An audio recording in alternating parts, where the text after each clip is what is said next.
Okay, so this week's question. What does your character like least about themselves? We already had the opposite of this. What you like most about yourselves? He's not a big fan of his height. It's funny. I was about to say the same thing. Could be like 2 inches taller. I think Ephixa has some solid imposter syndrome going on, and she's dealing with that. Answer? Yeah, that's my answer. Is Lucilla also a height thing? Yeah, but I specifies it's like 2 or 3 inches taller, not like human sized. Just normal person wishing that they were a little bit taller. Yeah. Gogmert, on She the doesn't other think hand, wants she's to be too like- tall? Gogmert wants to be like I Bugbear rolled like size. minimum height. Man, if Gogmert dies and someone has to reincarnate him and he comes back as a bugbear, he's going to be so happy. Richard, what was the question again, exactly? What does your character like least about themselves? Okay. I know it's a hard one for Emanuele. Yeah, for Emanuele, on his left armpit, he has a freckle. It's not his lack of experience with the ladies. It's not his, turning undead. Oh, he's been cured. Well, he's on his way through the cure. But that freckle is not going away. That's Like every time he goes to wash himself, he notices it and he's like, "You." yeah. It's like gonna turn into what is it, Dr. Doom's backstory, where the single imperfection leads him to scar his entire face. Mm-hmm. Yeah, it's in their description, but Ris'sh is on the weaker side of the lizard man bell curve. So they were a little embarrassed about being so outmatched by all the other little lizardlings. So that's why that wizard is always throwing claws everywhere. Overcompensation. Aha. Okay, so closing out the questions document. Opening up several more documents. This is really some Klingon shit where it's like, even the weakest of our kind are still 10 times stronger. Yeah, Because we've been like, Ris'sh is kicking ass this whole time. +2 strength bonus. So yeah. To recount where you all are, you've just finished a fight with a large group of ghouls led by a ghast. To kind of reset the scene, to the north is a large barn that is a looks like an amalgamation of 2 different structures. There's the L-shaped building that's constructed around a very unique feature. It's a 12-foot high stone head. It's not pictured on this for some reason because, probably didn't want to do it. But generally in this area here, I'm on the Gene layer. Yeah. This area right here, there is a 12-foot high stone head that is tilted slightly to the left, depicting a helmed warrior with a face of stern determination. Moss has grown over much of the figure, making it kind of hard to discern any kind of features. Ris'sh, how do we not notice that sooner? Is that like one of those? Is it Easter Island heads sort of thing? It's about the size, yeah. A Moai. Why? And then the farmhouse itself to the south that the ghast came out of. From the outside, it just looks like a normal farmhouse. You do see trails of blood that have been left in it, the ghast's wake as he exited the building. And the body of the ghast himself is technically right here from you guys. Also, the barn probably still slightly on fire. Oh yeah, that. Mm. Do I have Yeah, anything that. that's important? Yeah, we may want to try putting that out. So this is a character. Putting out the fire? Yeah, I only have spells to insane? light fires or turn water into alcohol, so I think I'm kind of working for the other team on that one. Out of curiosity, My friend. In the Thistletops, sometimes we burn the bodies to get rid of them, right? And let me tell you, a zombie never comes back from the burnt ones. out of curiosity, the head that's here, how is it comparing to the size of the helm we found in the hermit crab? Much larger. Much larger? Okay. Yeah. That was a big crab. Yeah, this is a very clearly it was a very ancient statue.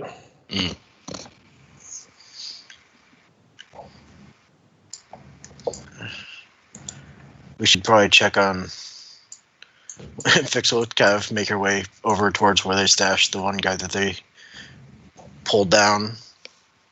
I could, in theory, Ray of Frost at the fire. I don't know how much that'll work. Emanuele can cast Create Water on the fire. Yeah, that might be a good idea unless we want to lose everything in the barn. Yeah, so he's going to focus on doing that for a while until it's out. Which barn was it on fire? The north one. Okay. I'm going to start looking in the window of this house. As you look into the window, you kind of have to pull yourself up a little bit. It is higher than what you'd be able to just look into casually. Finally had 3 more inches. That's what he said. But you're able to look through this broken window that Ephixa was attacked through mere moments ago. Mm-hmm. The house is a mess. You see several bodies lying on the ground. Like, not even whole bodies. Like, you see an arm here, a leg there. But almost to the edge of your vision, you see what looks to be an intact body all the way to the south end of the house. Okay. I mean, I guess I'd probably go inside, but I was going to let everyone else say what they're doing first. Yep. Yeah, Fix is checking on the guy here. Emanuele's peeing on this fire. Ephixa, the guy himself, other than being very terrified and too weak to move, is otherwise the same as you left them. You know they're quite deep into the ghoul fever. They probably have maybe another night before they succumb to it.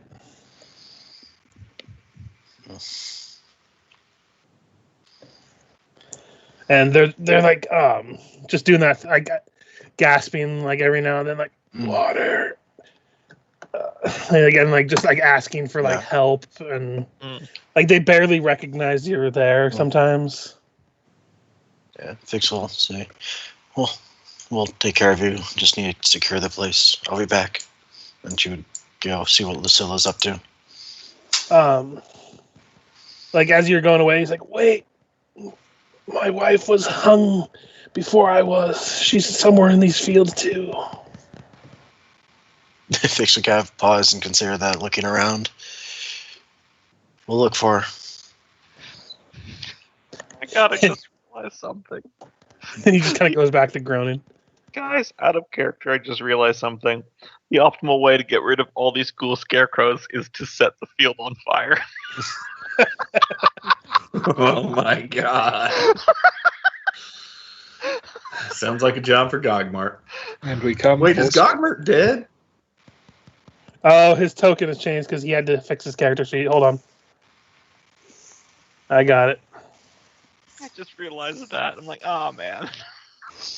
Yeah. No, he had a fuck up on his character sheet, so I had to make a new token. Now that Fix knows that they're basically innocent people hung up there waiting for the fever to take them, she would have a few objections to that. That's purely out of character. I'm not saying. I know. Somebody say to light this field on fire. No. Okay. But yeah, Emanuele, it doesn't take too long you were able to get to the fire rather quickly because it only happened like 12 seconds ago, and even though it was a sizable fireball, you're able to control the water and put it out for the most part. Definitely looks like it's going to need a whole new front end, but otherwise, you're fine. So what y'all doing? I'm gonna go into this building. Fix will tag along. Okay. The opening is. I'll just go to move your tokens up here. Okay, did not know. You're good. I just wanted to move you because it's harder to tell. Yeah, going inside, you definitely get a clear view of the body to the south. It is clearly a corpse. It doesn't look like it's going to rise anytime soon, as it looks already beginning to decay and has swarms of flies around it. Mm-hmm. Even from this distance, you can see the Sahedron rune still plainly carved upon the man's chest, and a dagger is like plunged like in his lower torso, with a piece of parchment tied to a string on the hilt of it. We got another one. More. What are the odds that that's addressed to me? I don't think you want me to say. Looking at it, it does address to Ephixa. So I'm new to the courting thing, but this isn't normal, right? This obviously, I know obviously. I mean, by Endorian standards, no, this is deeply worrying, but Chilaxian?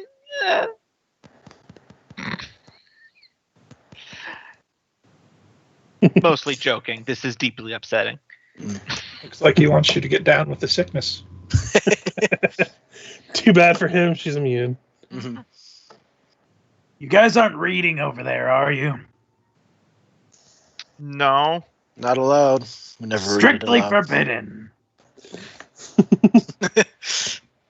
We're just gazing at this piece of paper with hate, trying to will it to combust.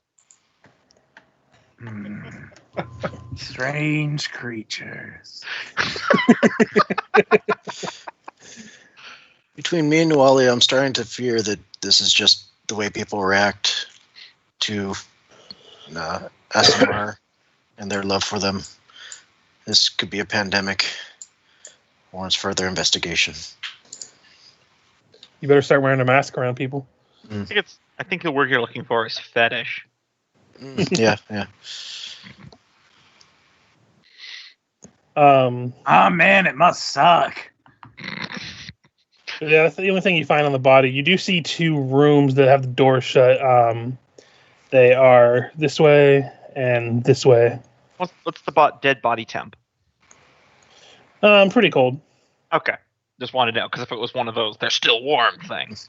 Fix Good. will try that one first. Yeah, I'll get the other one at the same time. Yep. Inside, go ahead and roll me perception. Both of us? Yeah. Okay.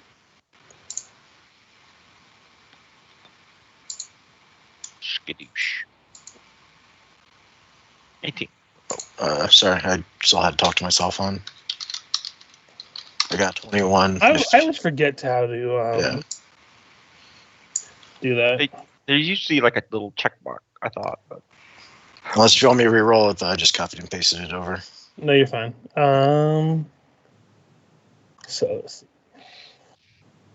yeah, Ephixa, you do see when you go into this room, as you're looking around, the room itself, both of these rooms are a nightmare.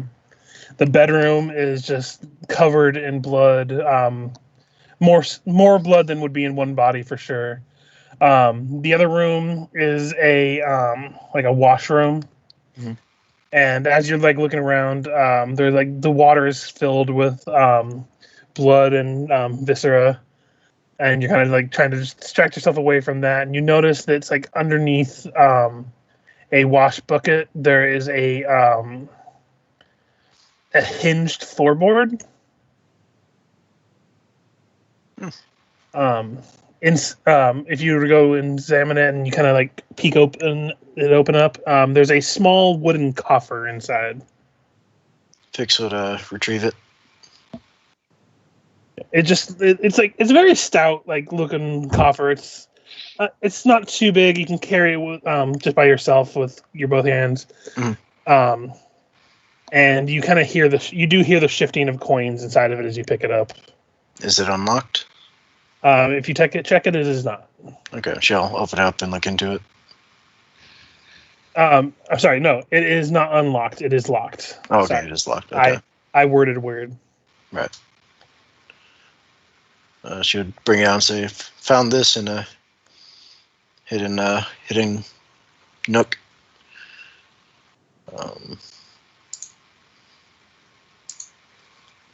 I'm fine with holding on to it for now, but I'm suspecting that there's no survivors with his family.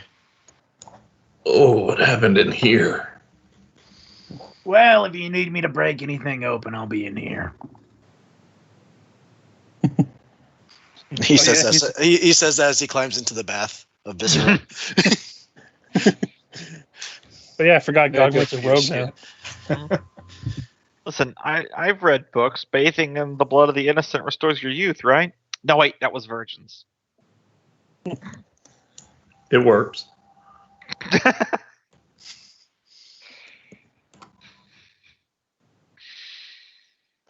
So yeah, that's Lucilla. You don't really see anything in this room other than what you found. Okay. It just looks like a private bedroom. Well, this definitely appears to be the work of the killer. At least a killer, but yeah, definitely the MO of the one we've been following.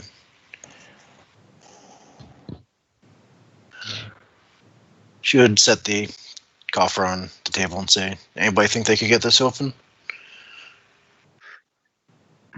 Yeah, let me take a look at it. I'll let him have first crack at it.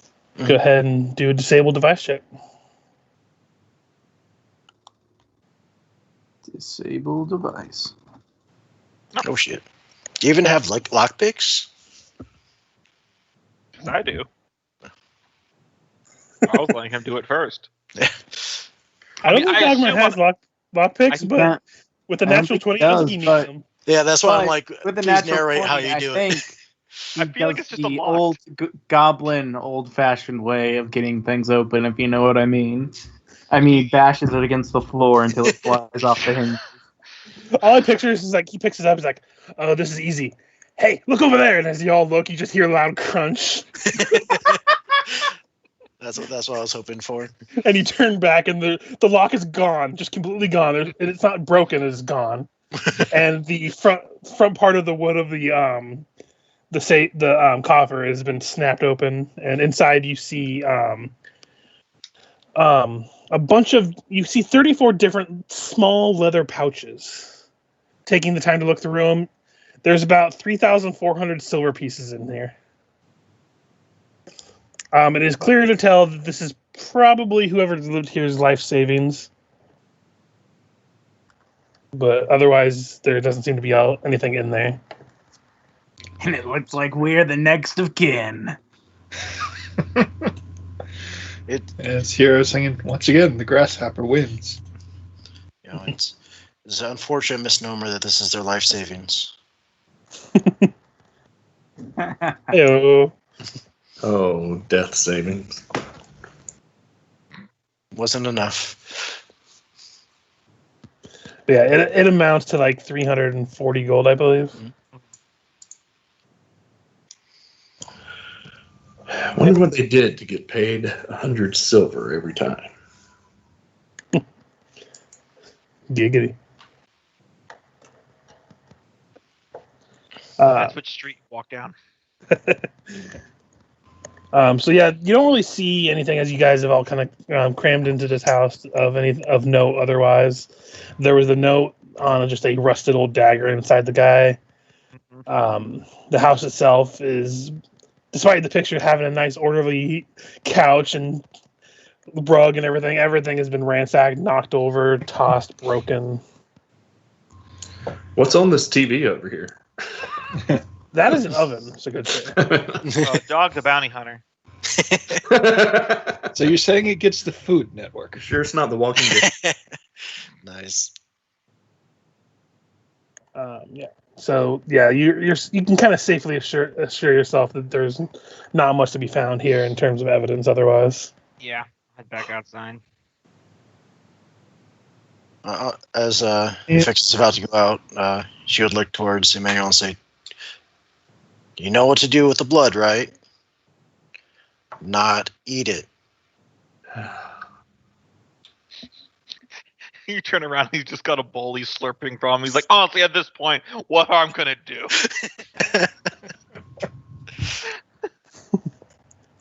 Well, learn as you go.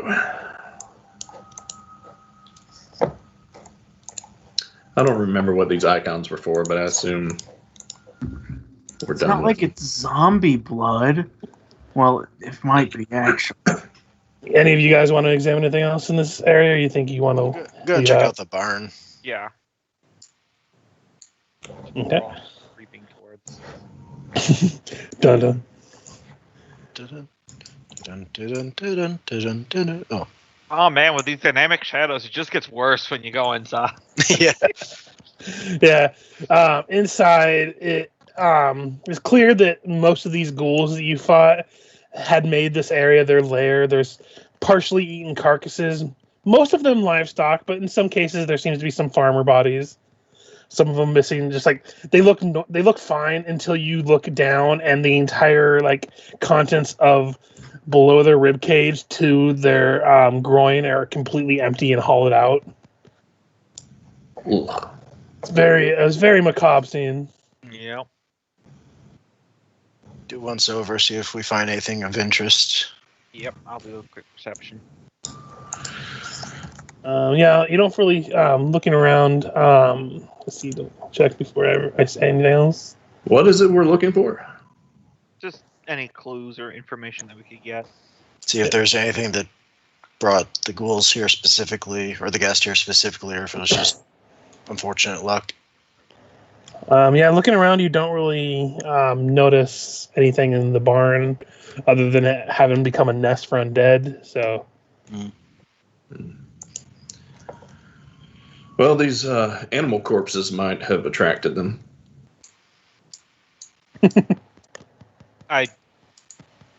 You know what? I was gonna say chicken or the egg, but that might not. For you, never mind. Fix would take a moment to inspect the stone head piece there. Yeah. I would look at that too because I'm a history Dude. one. Do a quick detective on it, just to be thorough. So do detective. The statue doesn't resonate evil, but you do detect something evil still lingering on the guest. Fix would Like- try Like suss when it you're out. detecting it, you just get this foul, like almost like rancid taste in your mouth when you're detecting it.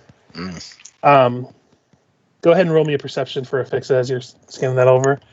Lucilla, this is clearly a Thessalonian statue that either collapsed or is mostly buried underneath the ground. Right. Okay. Doesn't seem anything out, like other than being a statue head in the middle of nowhere in a farm. It doesn't seem too out of the ordinary in terms of properties. Just worth a check. Yeah, Ephixa, as you're scanning through, you pinpoint the area of the evil is inside of one of his pockets, and as you rummage through, you pull out this key. It just looks like a simple key, but the evil that's emanating from this key is just palpable. Oh. Like it actually almost like pulses in your vision, like boom, boom, boom, boom. Does somebody? Can we? Here, put the evil key with the evil book in the evil. Was there another evil book? We have 2 evil books. Spellbook, yes. Yeah, go ahead and I've put, just got the. I just got put this the evil with the rest of the evil. Ephixa, go ahead and roll me a knowledge nobility, and you get a plus 10 to this roll. Ooh.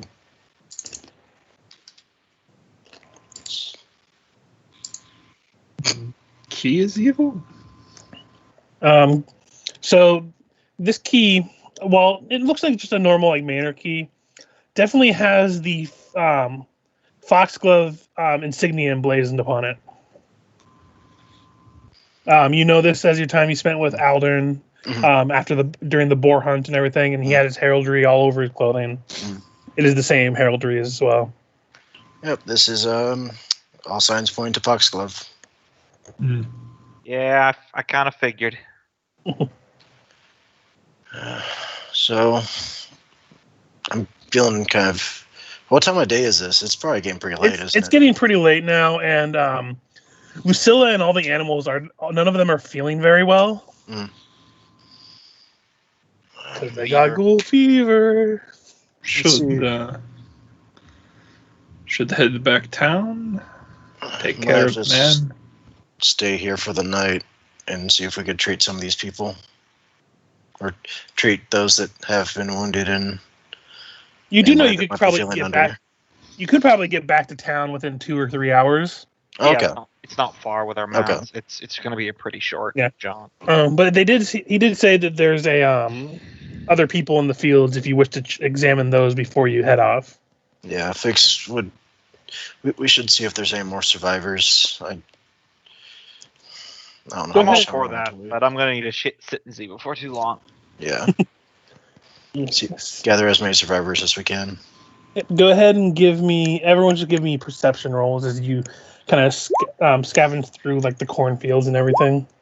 I suppose the question after that is there a wagon in the barn or any sort of thing we might slump them over that isn't one? There's probably the piece. You can probably do a quick assembly of what remains of one of the wagons to kind of make like a pulling thing that could be pulled by one of your horses. I'm not going to make you roll for anything. But anything large has been pretty much demolished. But so yeah, Ephixa and Lucilla, with the aid of your detect evil, Lucilla is the one that finds the scarecrows the quickest, and with your quick detection of evil, you manage to spot the ones that are ghouls fairly quickly, and you're able to quickly kill them before they cause any issues. But you do find one other person that hasn't succumbed yet. They are about the same shape as the man that you had saved initially. This one is also a young man, though. They look to be around 18, simple farmhand by the looks of them. Currently unconscious, however, but they are still alive. Okay. Yeah, we should rush them to town and get them into triage. So yeah, let's do that. Okay, so let me go ahead and bring you back to... I'll bring you back to the splash page.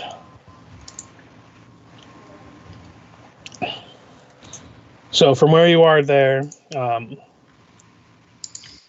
you take the way back to Sandpoint. I'm not going to change the map location because it takes a little while to do that anyway. Yeah. But it's a little up above here. It takes you about 3 hours, almost 4 because you're carrying a couple people with you.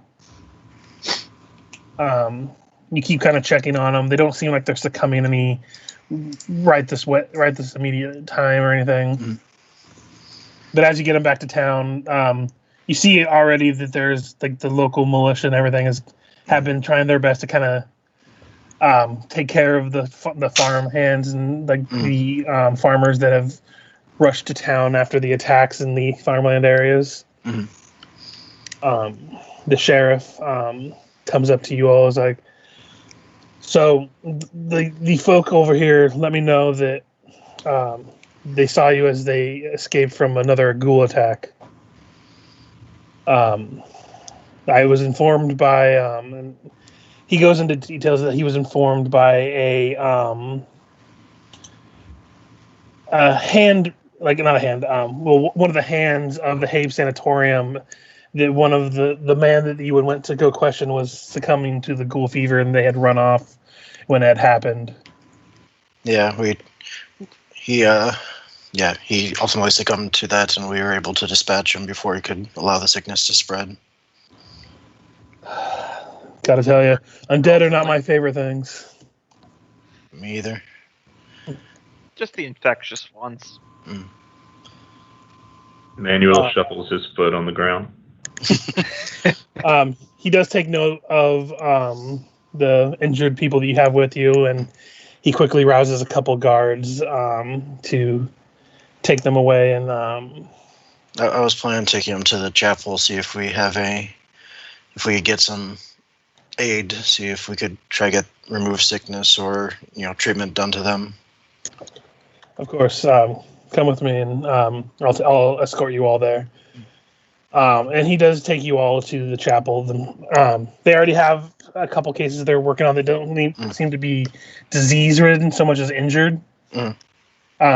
But as they see you all, and they kind of rush to see the people that are with you. Mm.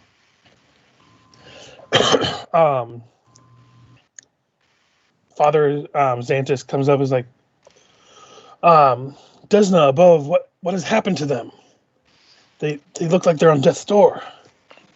If only it were that. A guest has been spreading the sickness of ghoul fever. It's more like death is trying to get out of the door. He does that basically Pathfinder version of doing that cross on your on your body. The sign of the deity. Yeah. He's like, he mutters a couple things to one of the other clerics, and they rush to bring in it almost looks like one of the old fashioned 1920s milk carriers, but it's full with a bunch of vials. Mm-hmm. There's three. You see 3 vials there as he unstoppers one of them to feed to the one that looks the worst. Mm-hmm. And then he's like, this should remove the disease. We have very few of these. No one here has the capability of removing diseases otherwise. Not to take it away from the people that are in critical condition, but is there any chance I could get one of those? They and I gesture to a big old scratch on my back. Got me in the asylum, and I'm a little worried about that. He's like, oh my. And he looks at it, he's like, we have this one to spare.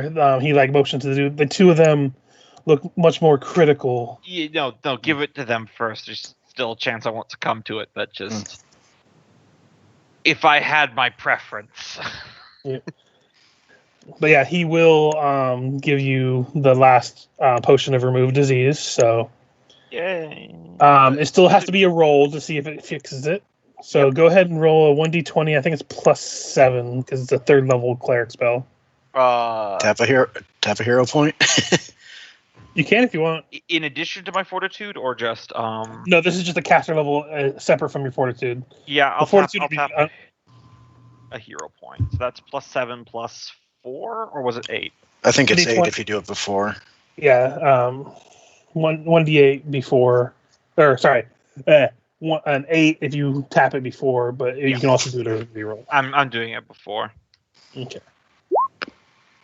I rolled a 2. Thank God. Yeah. Wow. 17 should hopefully do it.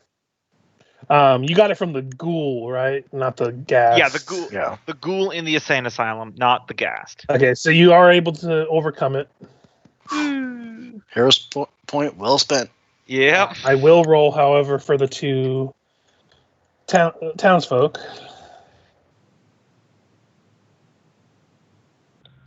Let's see if you guys might have to do some mercy killing tomorrow.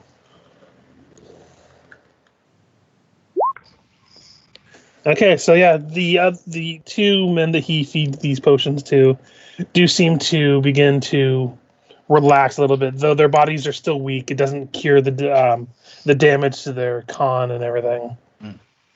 It does seem like they've gone into a less fitful slumber. And he's like, have you had any leads to where all these undead might be coming from? You cannot have these people, these monsters harassing the people of our town. He's Foxglove, yes? Yes, Kenai? That's the direction that all these signs are pointing, so something's leading us towards Foxglove Manor. Foxglove Manor, he's like, thinks a moment, like, yes, the Misgivings, as the locals have called it. It is a home of theirs prone to peril. If there's undead related to them, I don't know how it has gone unnoticed for so long. He's like, please come in and we'll treat your wounds and help as much as we can when we're helping the rest. And they kind of gather you around the other people that are injured. And you guys can basically fully heal yourselves as they spend a bunch of channels to get you guys and the townsfolk back up. We're still level 5, right? Yes. Okay. I think I The zapped myself. The misgivings sounds like the polite English way to talk about the troubles. Yep.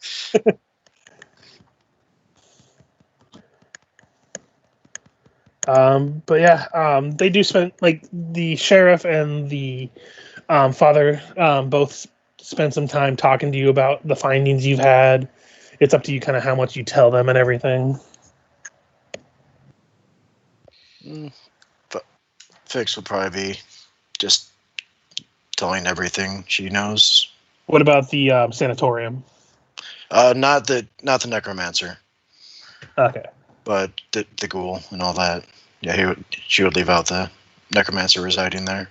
I don't mention it to them, but I definitely write it in my journal. Right, and just happened to be able to see it from the side of my notes. I'm just being honest in case there's ever a plot point where anyone steals my journal. I'm just letting it be known I'm being very transparent in my transcription of the events. No worries. I haven't changed the names for of the parties involved. I don't know if this is going to be like one of those things where your character Richard left his autobiography in a tavern, and that's how the enemy pirates found our base. Is that how they found our base? I can't remember. Yes. No, I think it was because we had a the first lieutenant was a spy. the first and only time you guys tried to recruit anyone and got a lieutenant, it was a 1, and that made it a spy. But it was such a hilarious idea that you left it in the tavern. I'm like, doesn't it have their base location in there? Oops. Well, it was a tavern in a pocket dimension, so. Yeah, but those are a dime a dozen in that setting, remember? Oh, yeah. Plus, you guys took the gem that would lead anyone else there. But yes, no, it is a funny idea. All he got was like a +2 to something that I don't remember. So, after you kind of recount all the information you found and everything, like Father Xantus thinks about some stuff. Let me roll something for him real quick.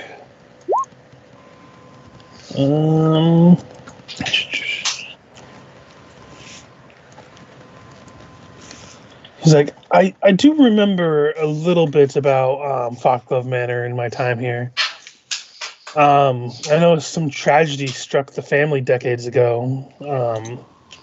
It's been called the Misgivings, as it has a bad reputation of strange lights in the attics and muffled screams from what people say, but we just chalked that up of hearsay.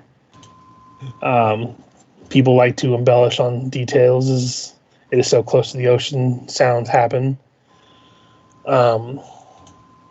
Maybe 2 decades ago was the last time anyone actively lived there. Until Aldern, who came to you met in the town during the festival. But yeah, his grandfather, or no, his mother and father were found dead. One of them dashed on the rocks below the cliffs, and one of them found their bedroom that had killed himself. The townsfolk might know more. There might actually be more information in the library at the House of Blue Stones if you wish to try to find out any other information. I don't have to participate in too much gossip, but that is what I know of the place. I have an inn there, so. A library, you say? I will actively fight Gogmert to not come there if he tries. Something tells me a goblin who likes fire and a library is a bad combination. I'm just going to round a corner. He's going to have 3 ancient tomes on fire, and he's going to be warming his hands, and he's going to be like, there's a chill. But you all look... This shit ain't good for reading. Oh, don't look so horrified. I only picked the ones I didn't like what they had written in them.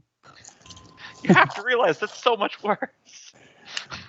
But yeah, he kind of looks at you all, and the father is like, you all look, forgive my saying so, rather exhausted from the day.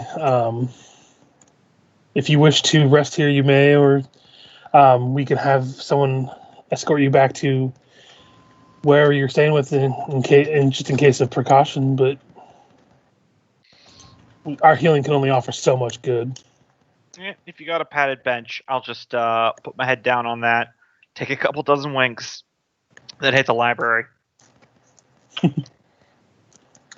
It's basically the offer of you guys can all take a rest. Go ahead and rest up. Dream times gone by. In particular, Gogmert, you're having a rather restful dream during the night. Where would you be sleeping? Do we have fancy rooms at the end? I'm trying to remember. You do have a couple of nice rooms at the end. Probably Especially one of the Emanuele. nice rooms in the inn. Okay. Now the question is, who would be bunking with Gogmert?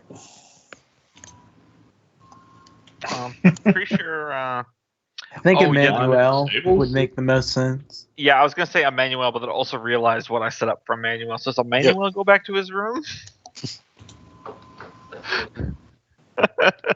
So we got Emanuele and the Goblin, and all the girls are sharing the other room. Oh, I think so. I'm crashing in the temple because I'm basically just doing like a power nap. I think Emanuele did state that he had his own room. Yeah, that's been especially adorned lately. Oh yeah, this is his first time coming back to his Yeah. room. That's Yep. why I want that. Yeah, if you guys wish to explain again what happens in the room when he arrives, real quick, and then we'll get to the Gogmert thing. I just hired Amiko to buy a coffin and replace his bed with it, and she said she was gonna go all out. So Mhm. Yeah, so, Emanuele, as you enter your room, it's a little darkly lit compared to what you're expecting. As usually the candles, you all kind of kept a couple ever burning candles. I remember. Mhm. You probably left it in the room, and as you enter, it seems just positively darker than you remember. There are all the nice, colorful, and bright curtains have been replaced with black curtains. There is a single vase that looks like it's been shaped into almost like a skull-looking appearance, with black roses, like a whole bushel full of them. Right next to the nightstand, and beside that is your bed. But the bed is shaped it is a coffin, but has crushed red velvet sheets. With a simple matching pillow. He's gonna, walk around looking at everything, very confused, and then head back downstairs. Well, when he steps out, he's gonna double check the room number, make sure it's the right number. I also asked her to insist that he asked for that himself. Yep, I remember that part. Go back down and see if he sees Amiko. Yep, she'd be behind the bar, just like do that thing where she's absentmindedly wiping, but really she's just drinking. He'd head over there, kind of tilt his head. Could you come over here for a minute? Did you give my room away to someone? No. Why would I give your room away? You had so many special requests. I know. I wanted a finely adorned room and your nicest one when I arrived here, but it's all different inside. All the furnishing is changed or gone. Is there? Like she kind of looks at you puzzled. I'm actually going to roll her bluff. 12, and then she has a plus 13. So Oh, nice. she's looking at you, and she's like, "Are you okay, sweetie? Do you not remember last night? You came to me and you were insistent on you had so many plans for the future, and you were asking if I can make some special accommodations for your room. Do you need to visit the local clerics?" I asked for the bed change? Well, yes. I mean, it was an odd request, but I've had odder. I've been in the business of inns for quite a while, and I mean, this is definitely the darkest refitting I've ever had to do. I understand. Okay. That's okay. He's just gonna keep saying that to himself. Thank you. Yeah, no problem. Here, As he walks. let me get you a nightcap. And she comes back with the deepest red wine you have ever seen. Yep. And it's in a nice like iron goblet that looks all menacing and everything. It's like, by your special request, I got the famous wine that you wish from Cheliax. I save it for. I'm just not that. It's made from Chelaxian blood grapes. You demanded it practically. I'm just not thirsty. Long day, had it the other real lot of drink and been there, so I'm gonna go ahead and go back to bed. I mean to whatever that is now in the room, my room up there. Remind me tomorrow if I come see you tonight. Okay. And she kind of like waves you and still has that concerned look on her face. When he gets back in his room, he's gonna sit in the coffin and see if he feels weird. And I mean, despite the fact that you're in a coffin, which probably presents its own set of worries, it actually is fairly comfortable. I mean, he's gonna about as comfortable as sit your up other most bed. of the night, but eventually probably fall asleep. And we go from that troubling scene. Gogmert, as you're sleeping, you're kind of restless, and you begin to dream. You flash back to a time before traveling with all these long shanks, a time before Nualia came and upset the whole ordeal with the Thistletop goblins. Though you had your fair share of arguments with Rip Nugget, mostly his attention to trying to harass traveling Longshanks, despite your disagreements of how it's just going to bring trouble to the tribe. He has returned again once more from his long travel, bragging about his kill of the Longshanks. One that was even on a horse, as he kind of comes over to you and is like, "So, looks like you're wrong again. I can kill whatever Longshanks I want." One of these days, Rip Nugget, you're gonna get what's coming to you. You worry too much. Why don't you just tend to your cats? As we see now, as the camera kind of turns, Gogmert is like almost knee deep in helping one of his cats give birth to a litter. Rip Nugget says a couple other choice remarks. Nothing like more mean-spirited than you hear from any goblin talking to another goblin, but he eventually is like, "Come, men, let us celebrate in the halls of Thistletop." And he like held his head up proud. You see like a like almost like a group of goblins behind him carrying the hull of what seems to be maybe of a wagon of some kind of trader. As he begins to like sing me a song, as again he ignores all the promises of future retaliation by the humans that fall on the deaf ears. Though lagging behind the rest of the entourage, Gogmert, you do see a couple other goblins, a pair of hunters that you have worked with in the past, by the name of Thigh Cruncher and Pignose. As they approach you, like, "Oi, Gogmert, we found something for you." What is it, Pignose? Pignose kind of waddles forward. By the way, Thigh Cruncher and Pignose, one of them is totally like short and pudgy, And the other is one is like weirdly slender and taller than the rest of the goblins. Just Very putting it- much so. Pig Nose himself is called that for the fact that his nose has been sheared off by a stray accidental cut from another goblin, so his nose is just nothing but snout looking. He's like, we found this, and he like holds up this crate with like a bunch of hay in it. He's like, there's an egg in it, and we were gonna eat it, but when we went to go take a bite out of it, it started moving. Now It's we not a don't know if it's- goblin egg, is it? No, Your goblins lay eggs. but you're the one that focuses on all the moving animals. We just kill animals. So, and he kind of like pushes the crate towards you. Let's see what it is then. Yeah, inside, without having to roll because this is a flashback thing, it is clearly an egg of some kind of bird of prey.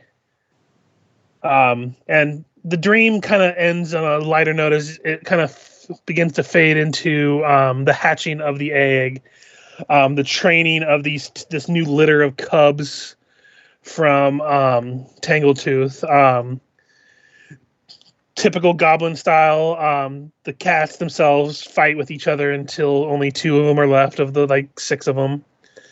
You then take the name of the 2 of them, and we flash back to the next morning as Gogmert, you waken. I imagine even like Gogmert, you probably sleep with your cats, and it's that typical cat thing where you wake up and one of them is covering your face. Yeah. Cat's always trying to kill you. Yep. It's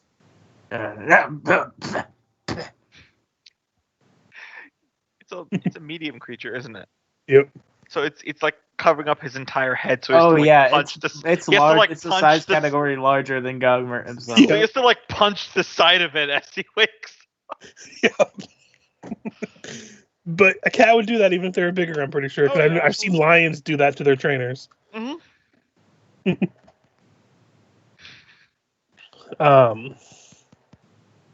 And then, the And next as- morning, before we get into any other pressing business, I was we gonna have say, some. As Gogmert awakens from his sleep and he gets the cat off of him, he goes,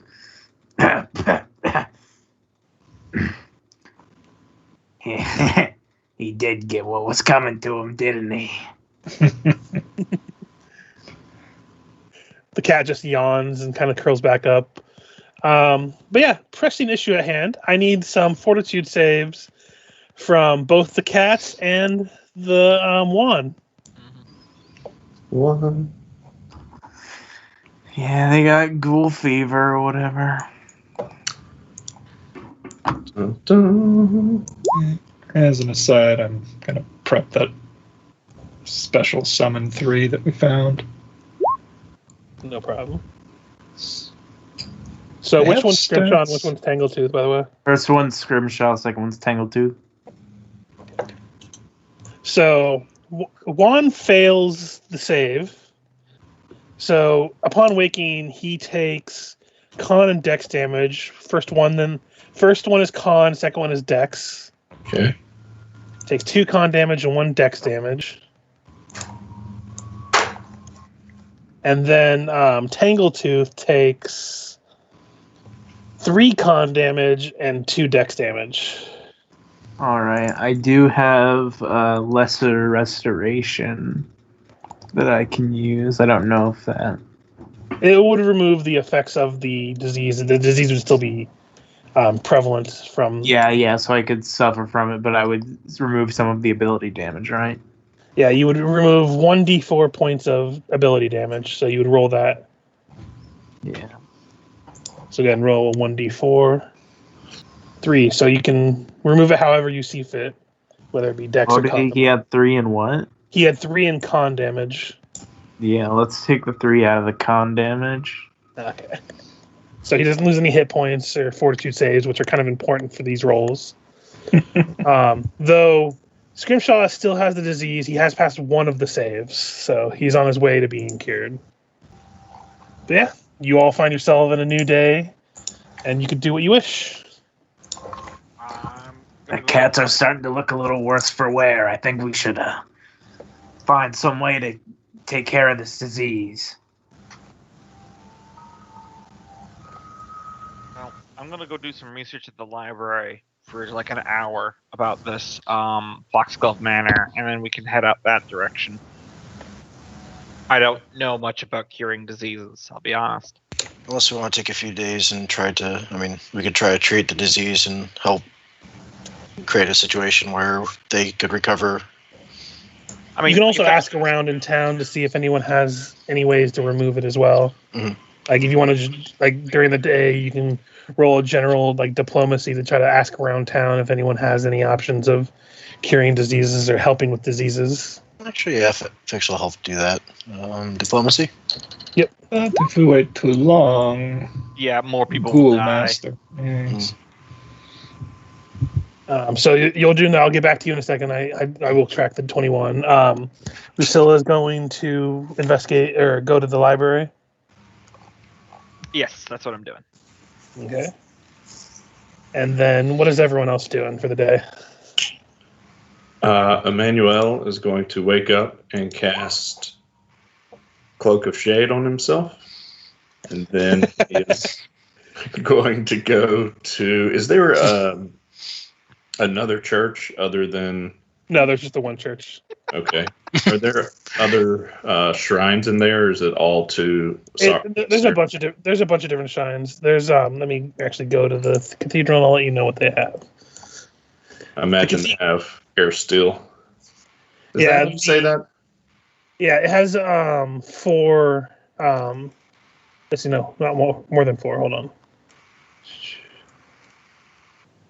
It has one devoted to Abadar, Gozra, Sarenrae, Shellen, Aristil. Okay, so he worships Aristil, so he's going to go to the Shrine of Aristil and pray very quietly, promising not to put others in harm's way anymore, not to use his comrades as distractions, and vowing to uphold his animal companions. We have gaslighted this man so hard. Okay. Oh man, when he eventually finds out we've just been fucking with him, trust will just be destroyed. There's a reason why he doesn't have bonded mind. Yeah. I'm just saying, like, there's friends playing a joke on each other, but when they start making life decisions based upon that joke is when you officially know that you may be crossing a line. And then Gogmert or Ris'sh, are you guys doing anything in particular for this day? Gogmert's looking around for someone who can help the cats get over the ghoul fever. Okay, so you can roll diplomacy, or if you really want to get crazy with it, you can roll intimidate.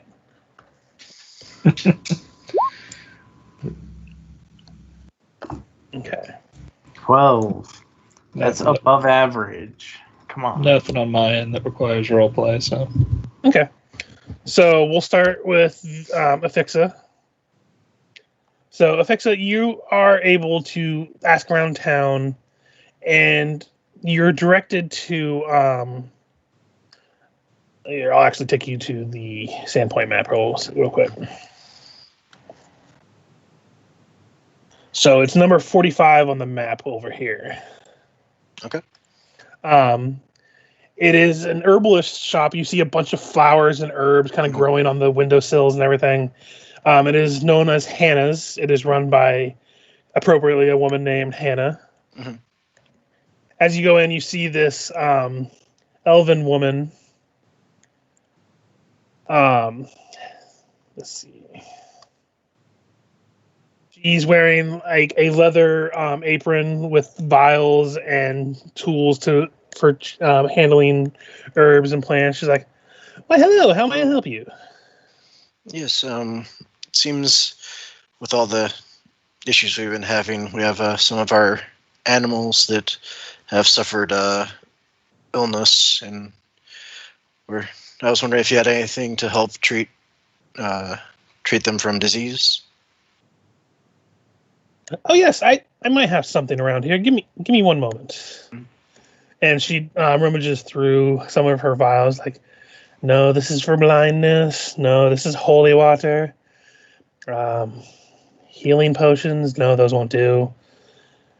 Restoratives, no, those won't do either. Oh, yeah, here we go. And she pulls out like this one older vial that she kind of dusts off. It's like, this is a potion of mine. It's for removal of disease, though it is not quite as effective as others.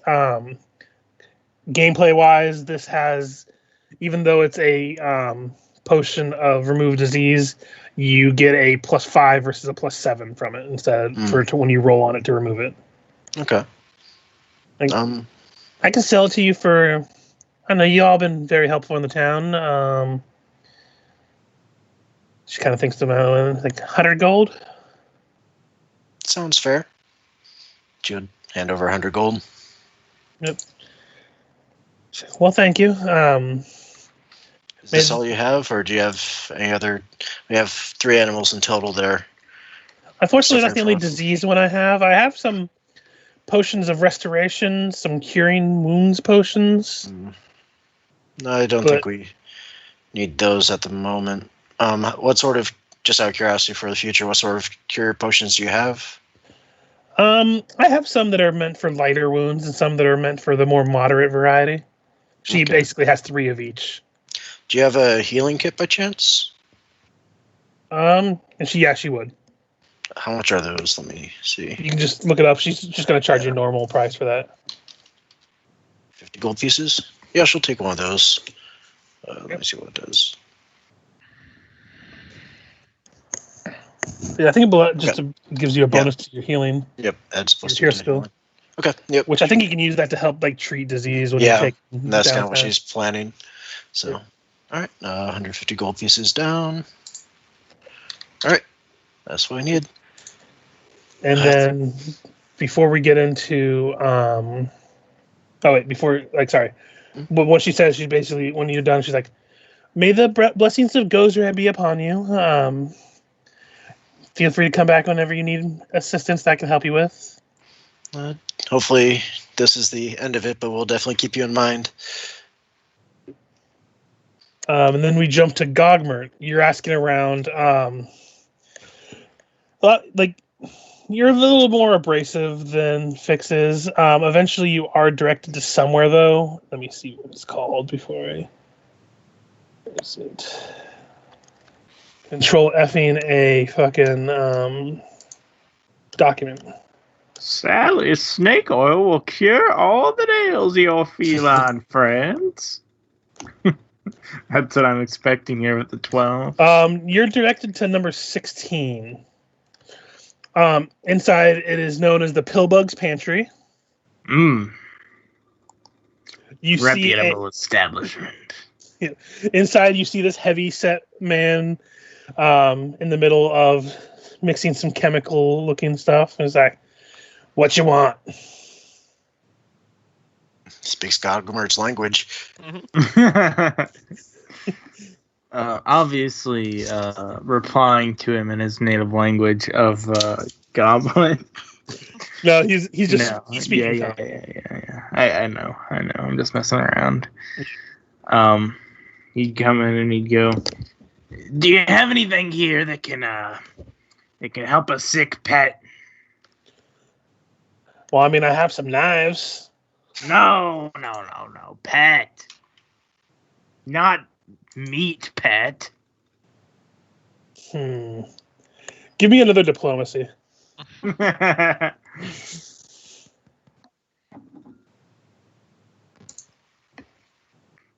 Diplomacy. It's a Oh shit!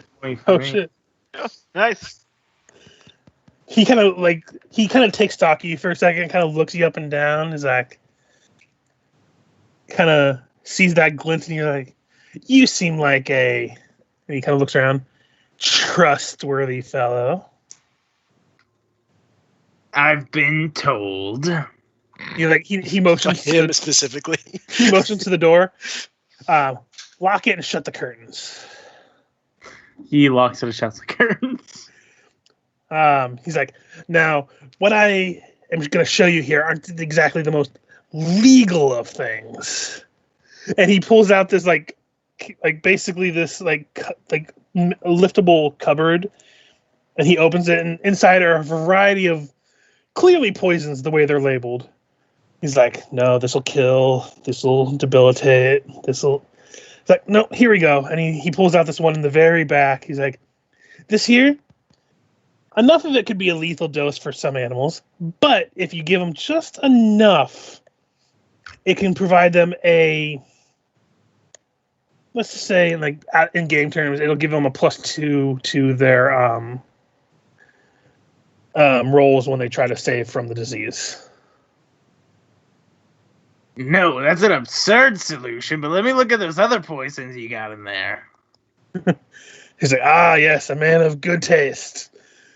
So let me look at what he has. He has pretty much any poison you would want to buy for that are, I think, under 50 gold. So not that one poison that puts spiders underneath their skin. It's the only poison that doesn't really suck in Pathfinder beyond 3rd level. Yeah, poisons aren't too terribly good, but He also has he has a potion of protection from chaos and a potion of levitate. But otherwise, he has alchemical items, poisons, and he makes potions to order. how much Limited amount. How much do those 2 potions cost? Potion of protection from chaos is 50 gold. The potion of levitate he sells for 300. All right, Gogmert will take both.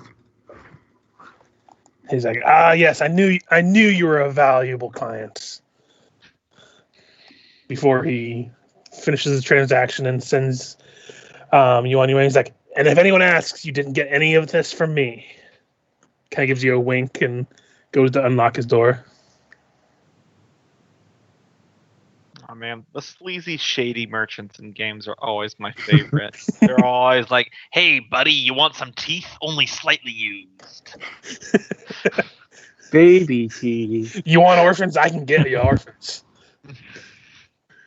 And then we'll jump over to Lucilla, which you go to the library. You're welcomed in by I can't remember her name right now, and I'm not going to look it up because I already looked up too many things right now. Yeah, it's no problem. And she's like, welcome. I assume you're here to use my library again. It's definitely not to start any fires. What? What? Listen, I'm looking for stuff on Foxglove Manor. It's recent history, but I might have some stuff on it. So yeah, you would get a +4 on your roll, and let me just double check what you can use for this. I have all the knowledges, so Yep. some better than others. So you can use a knowledge local, or if you wish to ask her assistance and stuff, you can use the diplomacy for this particular role. Let me see. My knowledge local with a +4 would be much better. So imagine this was a +4. Shabam. Okay, so that's 27. 27. So you learn quite a bit. In addition to what he told you about having the family that had died there previously, you learned that recently. Excuse me, I got a tickle in my throat. Hold on. Yeah, no problem. That's why I always keep water next to me. I think I'm coming down with like some kind of cold or something too, so that doesn't help matters. I got a cold sore this morning. My body has been weak as fuck today. Yeah. So that kind of fun stuff. But yeah, you learned that recently Aldern has returned to the manor. He's been trying to hire locals to aid in the reconstruction and repair of old buildings in it. Until he had moved back, it was cared for by a man named Roger Craesby. A retired innkeeper who lost an ear in a bar fight many years ago, which, looking back, you now remember the ghast that you had fought in the barn was missing an ear. So you kind of correlate the two. Foxglove Manor itself was built decades ago by a man named Vorel Foxglove, who was a merchant prince from Magnamar. He and his family lived there for about 20 years before they all perished from a disease.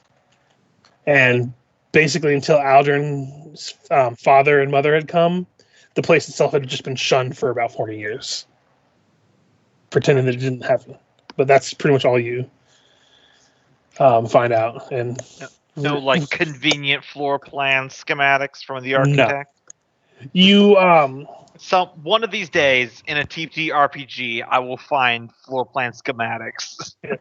you do find a couple of Rooftop there's a access, maybe. you Secret do passages. find out that there's a main house and a servant's house, that the servant's house had been burned down about 20 years ago.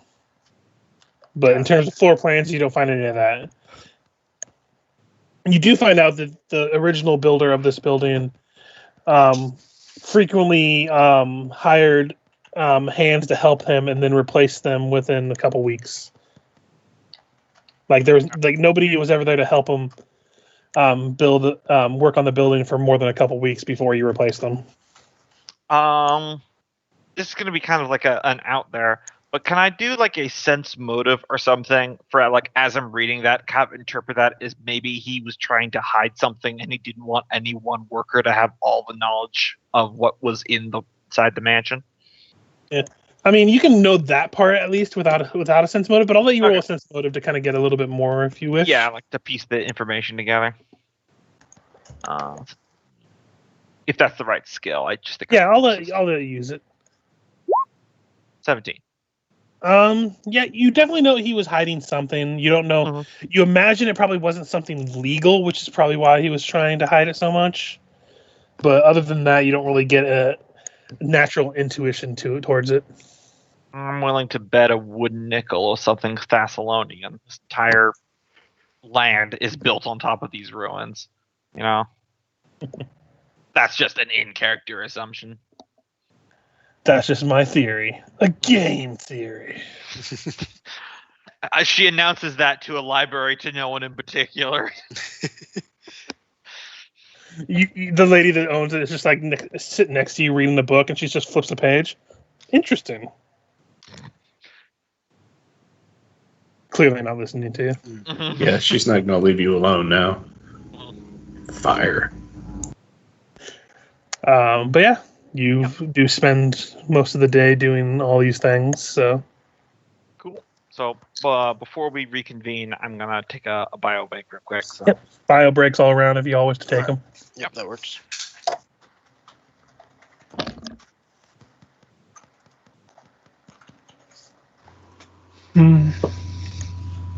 Yeah, third level's the cutoff point where it starts taking 8 hours of crafting to make one scroll. Yeah. But when it comes to scrolls, it's better to have them than not. And you'll have more further downtimes at other points too. It's just guys right now are on a time crunch. And I actually have Scribe Scroll now as well. So. Yeah. So, well, you would have enough time to scribe any like first level scroll or something you would wish, because I know they only take a couple hours per. Yeah, 2. Yeah, Somehow 2 exactly. But I'll just make a Cure Light Wounds. Always better to have than not have, right? Yep. Yep. Plus, first level spells are only like 12.5 gold to scribe yourself. Yeah, it was stupid cheap because unless you have them on your spell list, they are hard as shit to cast. Mm-hmm. I got this bag of popcorn today. It's Oreo flavored popcorn. Why would you do that? It's actually really good. It just basically has like the Oreo filling as a icing around the popcorn, and there's just cookie pieces on it. Yeah, the filling basically flavored lard. So. Yeah. There's a reason I'm fat, okay, guys? Oh yeah, no, he's easy to be fat in the modern day. All the cheap food is full of sugar and fat and all the healthy food is actually pretty expensive. Yeah, that's why you can find a lot more. It's fucking weird society we live in, where the poorest people end up being the fattest. Yep, like opposite of what it was throughout the rest of history. My ancestor toil in field, yet I have not spent a day in that field, but reap treasures he would have never known. Ancestor reap in field, I reap at minibar. Also doesn't help that, one of the most common additives is high fructose corn syrup, and there are studies that show that fructose suppresses the enzyme that your stomach makes to tell you, "Hey, fuck, you're full. No more." Yeah, I've stopped drinking sodas almost entirely, except for like sugar-free ones, which have their own problems, but I'll address that later. That's a problem for future me. Boy, I'm glad I'm not that guy. Right. But no, I'm going to try to go through the process again of trying to get approved for gastric bypass because my insurance will cover it because I'm so overweight. Yeah. But the last time I got turned down is because I didn't have my sleep apnea mask, because even though I have sleep apnea, because I can't sleep with them. So I'm going to have to go to another sleep study, try to do that again. Because I was on the track of getting the gastric surgery, and I was doing pretty well. I had lost, before I even got the surgery, I had lost almost 50 pounds. Yeah. Which it really helps having a nutritionist that you got to go to every month to help you keep you on track. Mm-hmm. But again, that's something that poor people can't really afford. Yeah. And weight also does come off pretty fast when you've got a lot of it. Flashback to the Jared has AIDS episode of South Park. Yep. I mean, it really does help to have somebody help you lose weight. Yeah. I mean, Which is why the apparently people there's who also this thing where socially awkward people need someone else physically standing there to organize their thoughts correctly. Like the other person doesn't even have to be doing anything, but just the presence of another person makes you want to do the things you know you need to do more. Yeah. Unless they're just as bad as you. Like me and my wife just kind of feed into our own issues. Yeah, they say even with dieting, it's the first thing you should do is tell everyone in your life that you're dieting. Because even though you kind of know nobody gives a shit, every time you're at a thing with them, you're gonna think, "Oh, they know I'm dieting." Mm-hmm. I'm gonna look like a jackass if I eat like a pig in front of them. I disagree with that. My dad's been talking about whatever diet he thinks he's on for the last 20 years. That's a completely different type of thing there, Cope.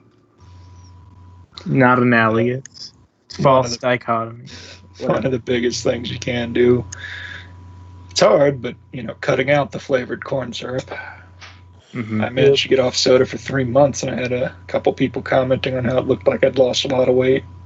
Yeah, the sugar, the soda's sugar from the corn syrup really affects it.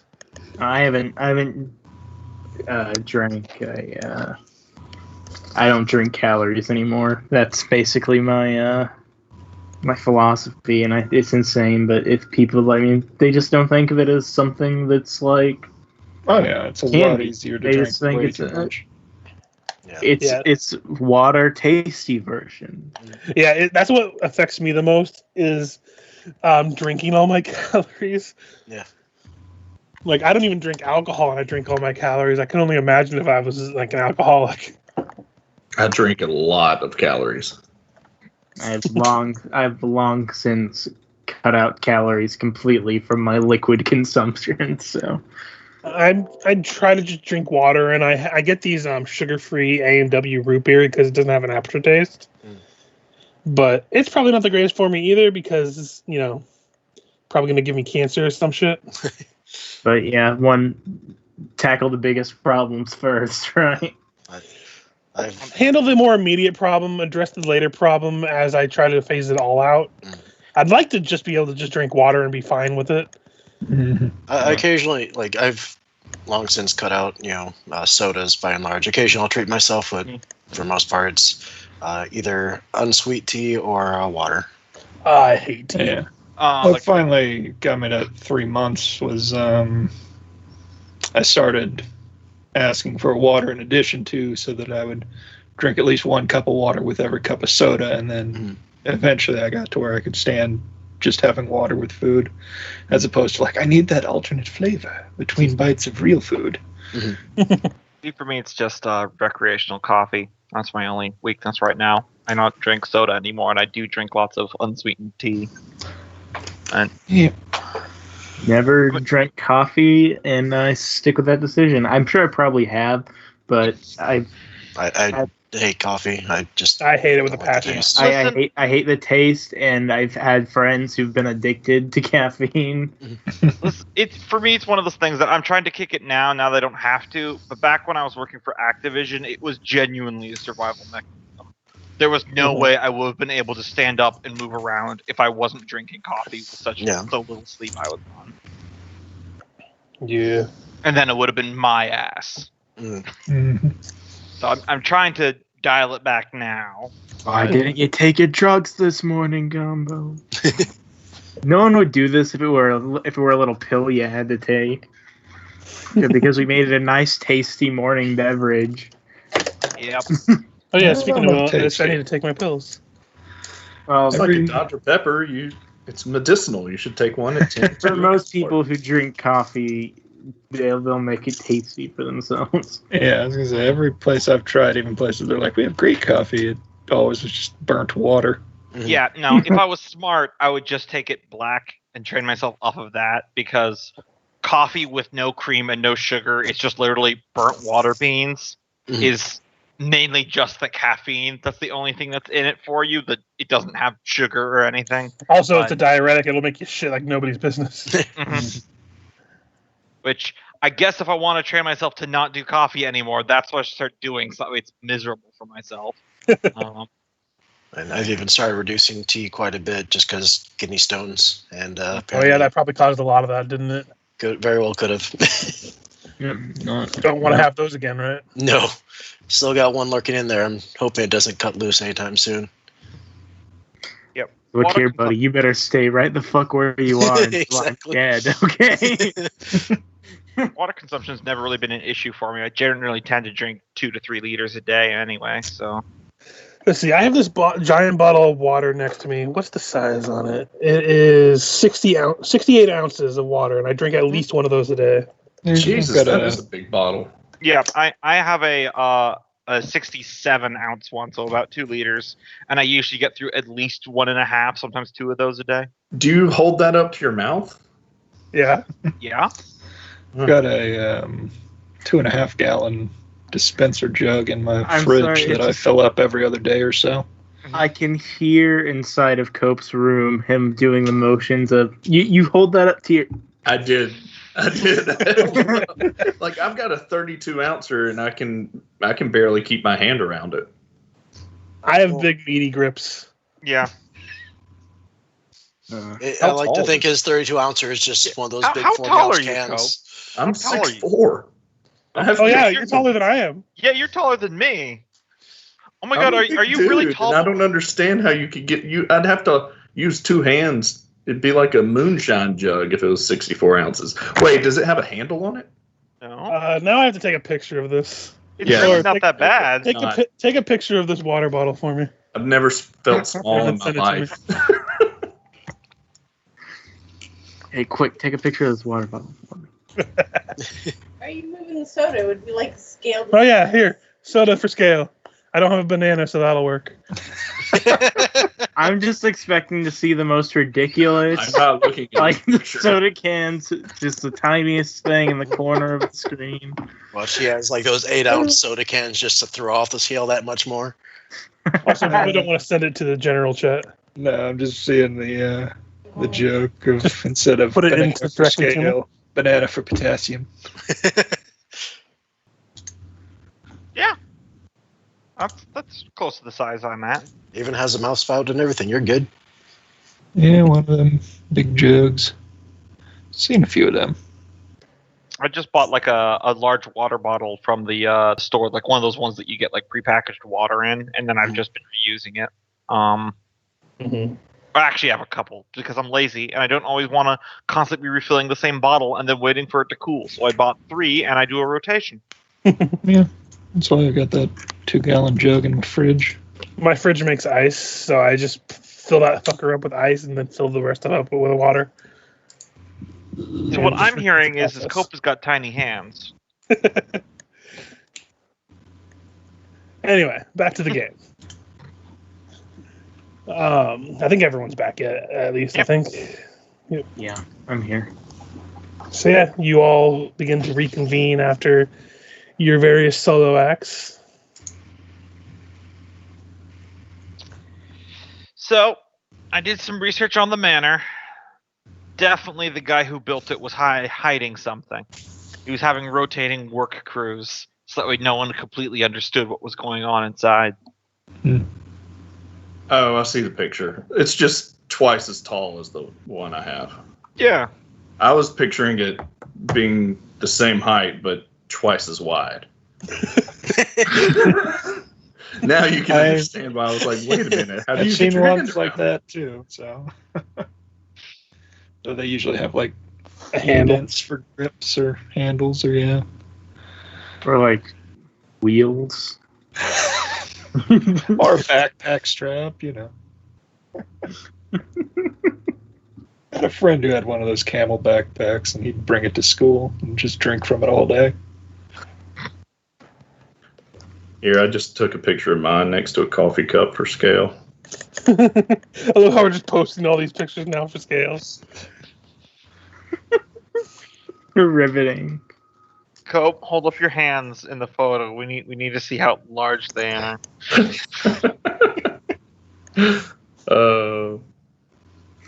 Not as big as my penis. Please don't send us that. Yeah, no. All right, it's uploading. No, Cope. No, Cope, you gotta turn around the camera. Cope. Love the tiny teacup next to it.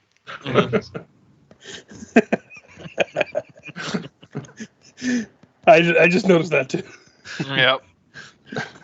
It's a normal size coffee cup. And you have apparently a toy truck underneath your bed, or a couch, I mean? Yes, I have to come out here where all my daughter's stuff is to play at night so I don't bother my wife.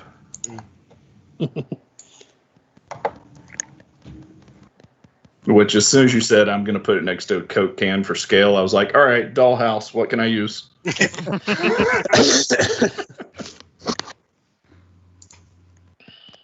Let's see. You guys know basically how tall Kin is, right?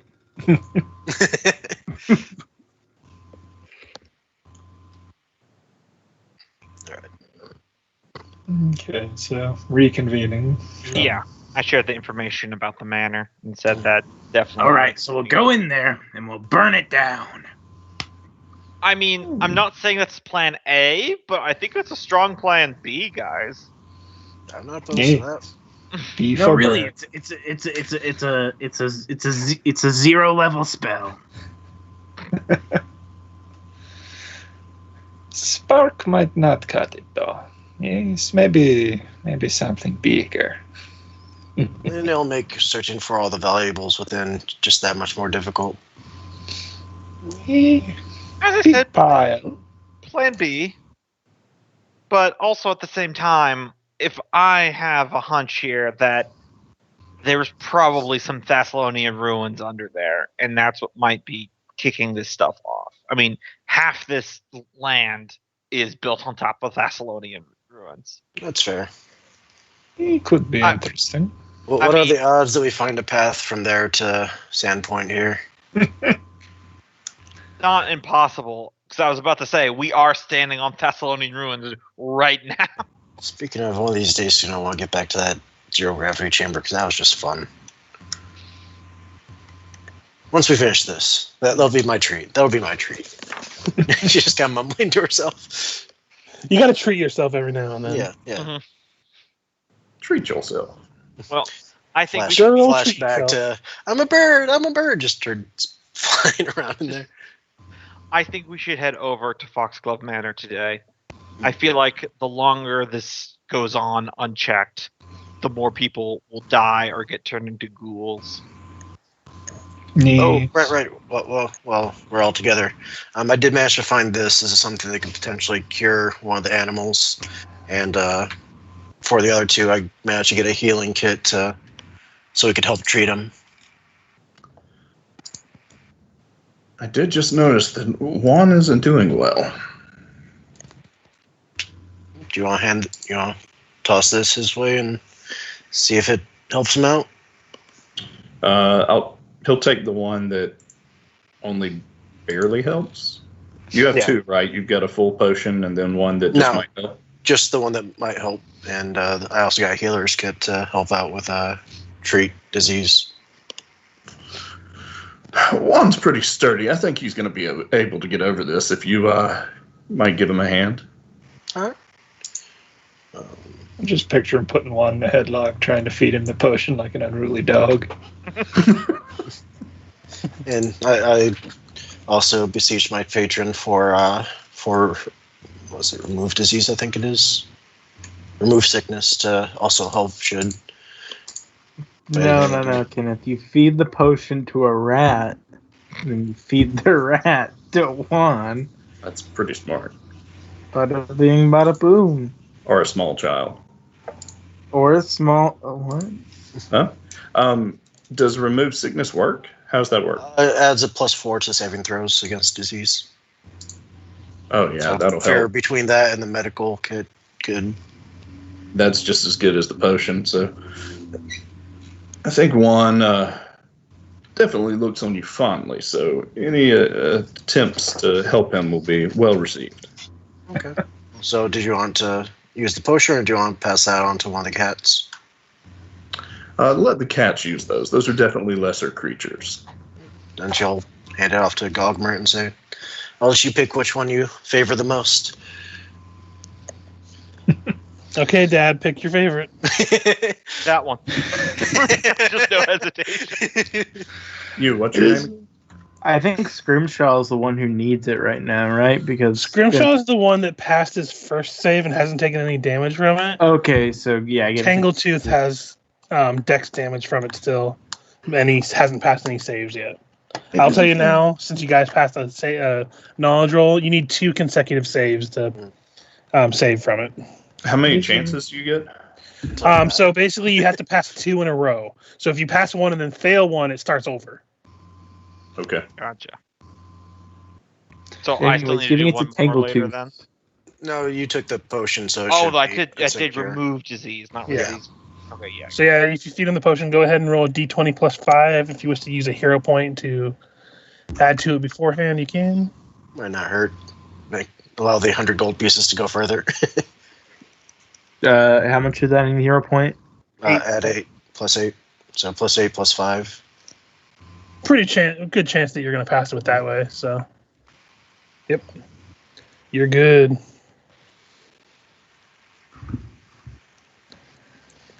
Yep. So If you want me Scrimshaw to, no longer has it. Emanuele, if you wanted me to care about your animal companion, you should have picked a mammal. The companion I didn't pick. It picked me when my father gave it to me. It didn't pick anything.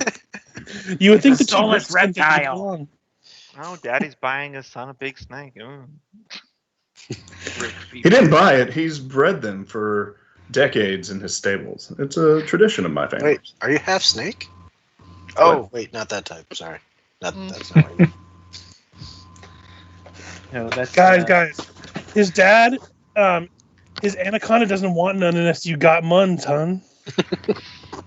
You can do side bends or sit-ups, but please don't lose that. Money. Anyway, go ahead and take you back over to the splash page. As it's getting to be about midday, you can set off now or you could wait if you wish, however you want to do it. I say we head off now, so that way when we get there, it's like the sun is just starting to set, so it's bright, proper spooky. I'm saying this with no sarcasm. I genuinely think this is what we should do. I have some reservations about that. I mean, it might not hurt to just wait here one more day, see if we can cure another one of the critters, and yeah. There might be another murder though, or more people in the farmlands getting infected. Being at Foxglove Manor might not make a difference, but But it might make a difference. that's a fair point. And every day we spend waiting is a day that house spends not burnt to the ground. He is not wrong. I would like to highlight to this group, this is all in character, he is not wrong. Probably not the best idea to be out there overnight, but I mean, I could see well enough at night, but I think some people here might have difficulty. Everyone has appreciation for dramatic backdrops anyway. You know, I've always been able to see well at night as well. just write in book that it was night. Oh, speaking Maybe a of, thunderstorm too. did you take your medicine this morning? Out of character, was there a medicine? I thought he just had to pray every morning. No, He had a gross mixture made up that they just had to take while he prays. You know, I'm gonna say he did remember to take the light praise. He went to all those other steps. You're right. And then after y'all turn around and we start walking, he's gonna uncork the bottle and chug it because he totally forgot.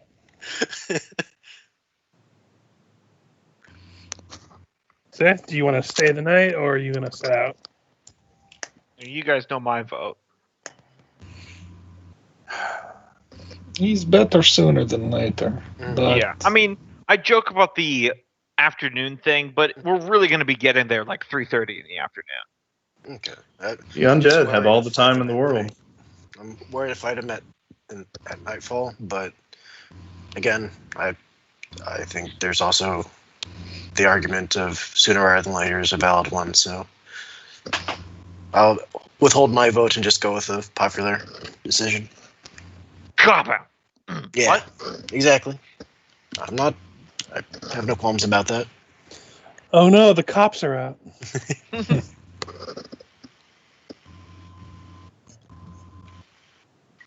Well, does anyone else have an opinion, or is my one solid opinion carrying the day? Let's go burn down a house. at least preliminary scouting. Yeah, that works. Onward. Okay, you begin to set off. Give me 1 second as I plot your demise. Awesome. Aside from murders, I don't which will think happen either anything way, could possibly go wrong. he's probably no threat for retreating, unlike with evil cleric. As we start to leave town, Ephixa will wave back. I'll be right back. We gotta check off all the tropes, right? Then I'm going to retire. One nice job. Someone at home is waiting for me. I wonder if they have a shower while we're there. You do travel on the road for a good. I assume you're going by horseback. Yeah. Mhm. Most of us, at least. Yeah, And or some a couple kind of those traveling drive, animal. we should all split up when we get there too. Mm. Turn off the horses. Throw the keys somewhere. So it takes you about 4 or so hours to get there. Like not even all the way to there, but where you see the flag on the map. Mhm. As it becomes a, or actually, let me check the distance on the map because I have it mapped out. Oh, usually there's a sign here at the fork in the road, but I know that it's this way. Don't worry about the sign missing. So it takes about to there. You get into a narrow path that is following the Foxglove River.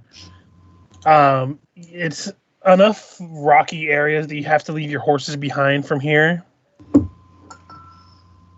And you have to kind of hike up the next 3 miles by foot. Gotcha. It follows the Foxglove River over a covered bridge. That you begin to climb up these dark sea cliffs overlooking the Varisian Gulf.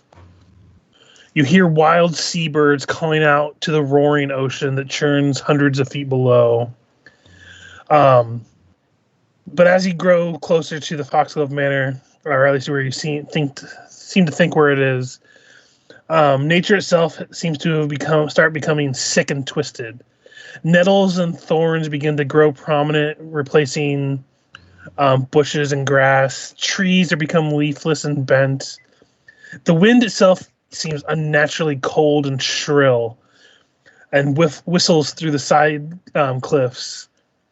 As the path slowly rises, bending around a steep corner in the cliffs, you are greeted to your first sight of the Foxglove Manor.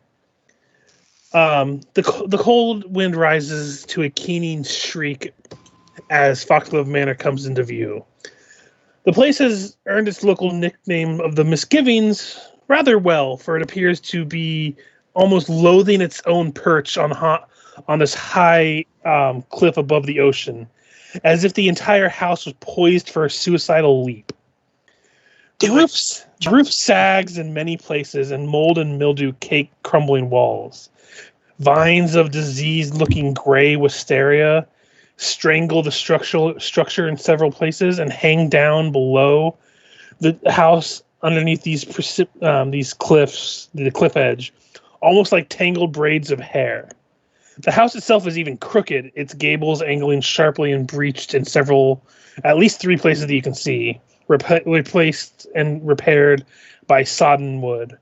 The chimneys rise from various points among the rooftops, leaning like old men in a storm.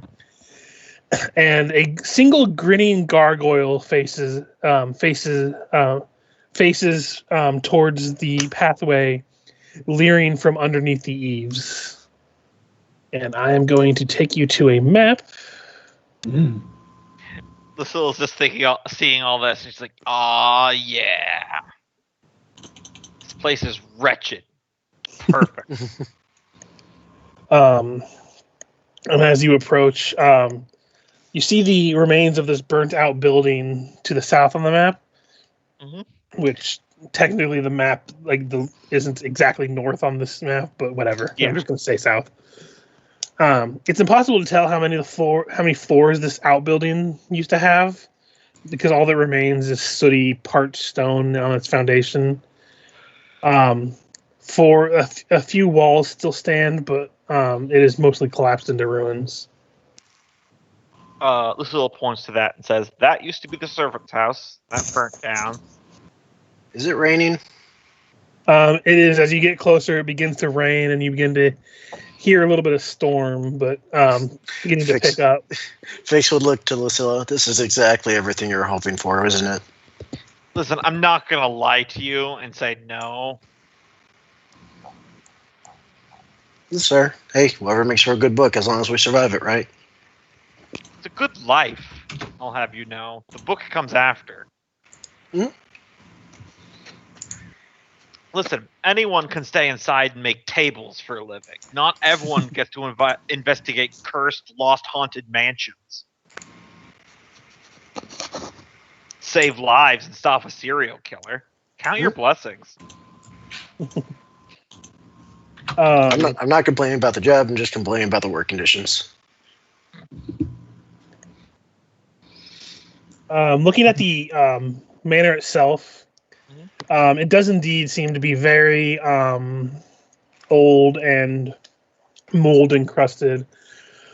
You see windows placed quite a bit of places, but made of different types of stained glass. But they are all very dirty and mucky. It's hard to really get any kind of sight into them from there. Well, we can investigate. Let us, Hold on. There's something I want to do before we head into the main house. I'm going to go over here to the ruins of the servant's house. And I want to do a perception on the off chance there's an under floorboards tunnel or something leading into the main house. Well, from over here, there's a well. Mm-hmm. Yeah, go ahead and roll perception. Rough. Looking around, you don't really see a whole lot. You hear some crows crying around the. You see, there's actually quite a few sickly-looking ravens or crows, kind of just perched on parts of the walls. You see some of them up in trees, and they all kind of just be kind of watching you move around. Fix is going to make her way over to the wall and peer down into it. Yeah, roll a perception. Doing my very bad 13 roll in the middle here. Yeah, no worries. Hey! Looking down, it goes beyond your dark vision.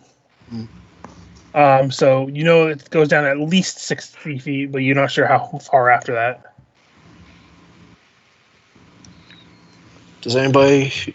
Ris'sh, you have a light spell prepared? Not today. Like, guess if nothing else, I'll just take a torch and kindle it and drop it down the well. Okay. You do a couple sparks to get the torch going. It's a little hard as the rain begins to drip on you, but you're able to light it, and you just hold it over and drop down the well. It falls and falls and falls. It goes about down 100 feet, and it just bloop, right into some water.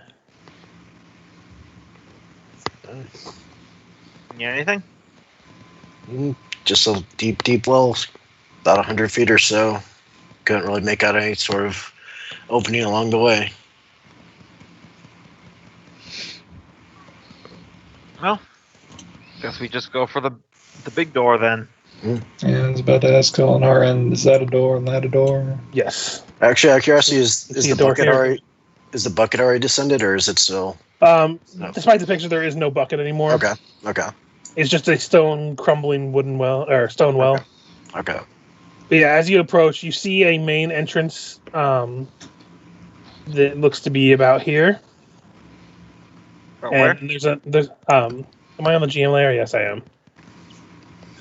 Yeah, there's a door here, and there's also another door here. I say we go main door first. Which one's the main door? This one. Okay. That's what the voice in the sky just told me. Hearing voices. That's good. Thank you, Jesus. Aren't you the religious one? Isn't that your deal? All right. Never claimed to hear voices. Too often. Let's do stealth up to the door. Yeah, that's probably a good idea. And we are suspecting ghouls after all. 23. Okay.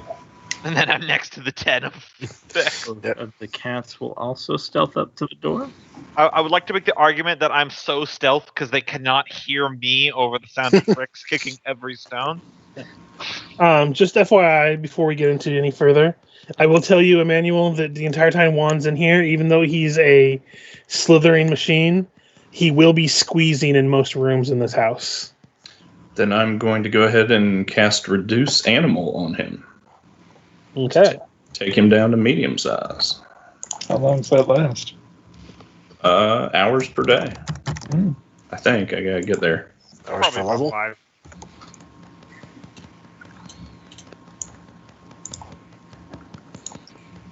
And if it's the hours per caster level.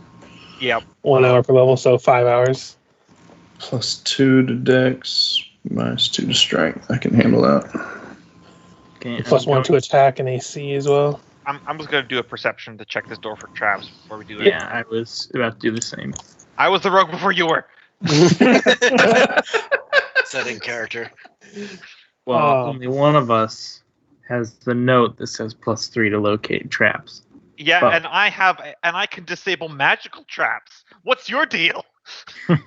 I think he also can disable magical traps. Yeah. Does he get additional bonuses to disabling magical traps? Look, girls, y'all are both pretty. Anyways, with that perception of 25. You're closer to the cliff edge than I am. As you're looking at the door, the doors themselves are damp and rotted, but this one is not trapped. It does appear to be locked. All right. And I will say you guys do have a Right. key that you found. Fix is just kind of tapping your foot on the ground, making sure this cliff is stable. While they're doing that.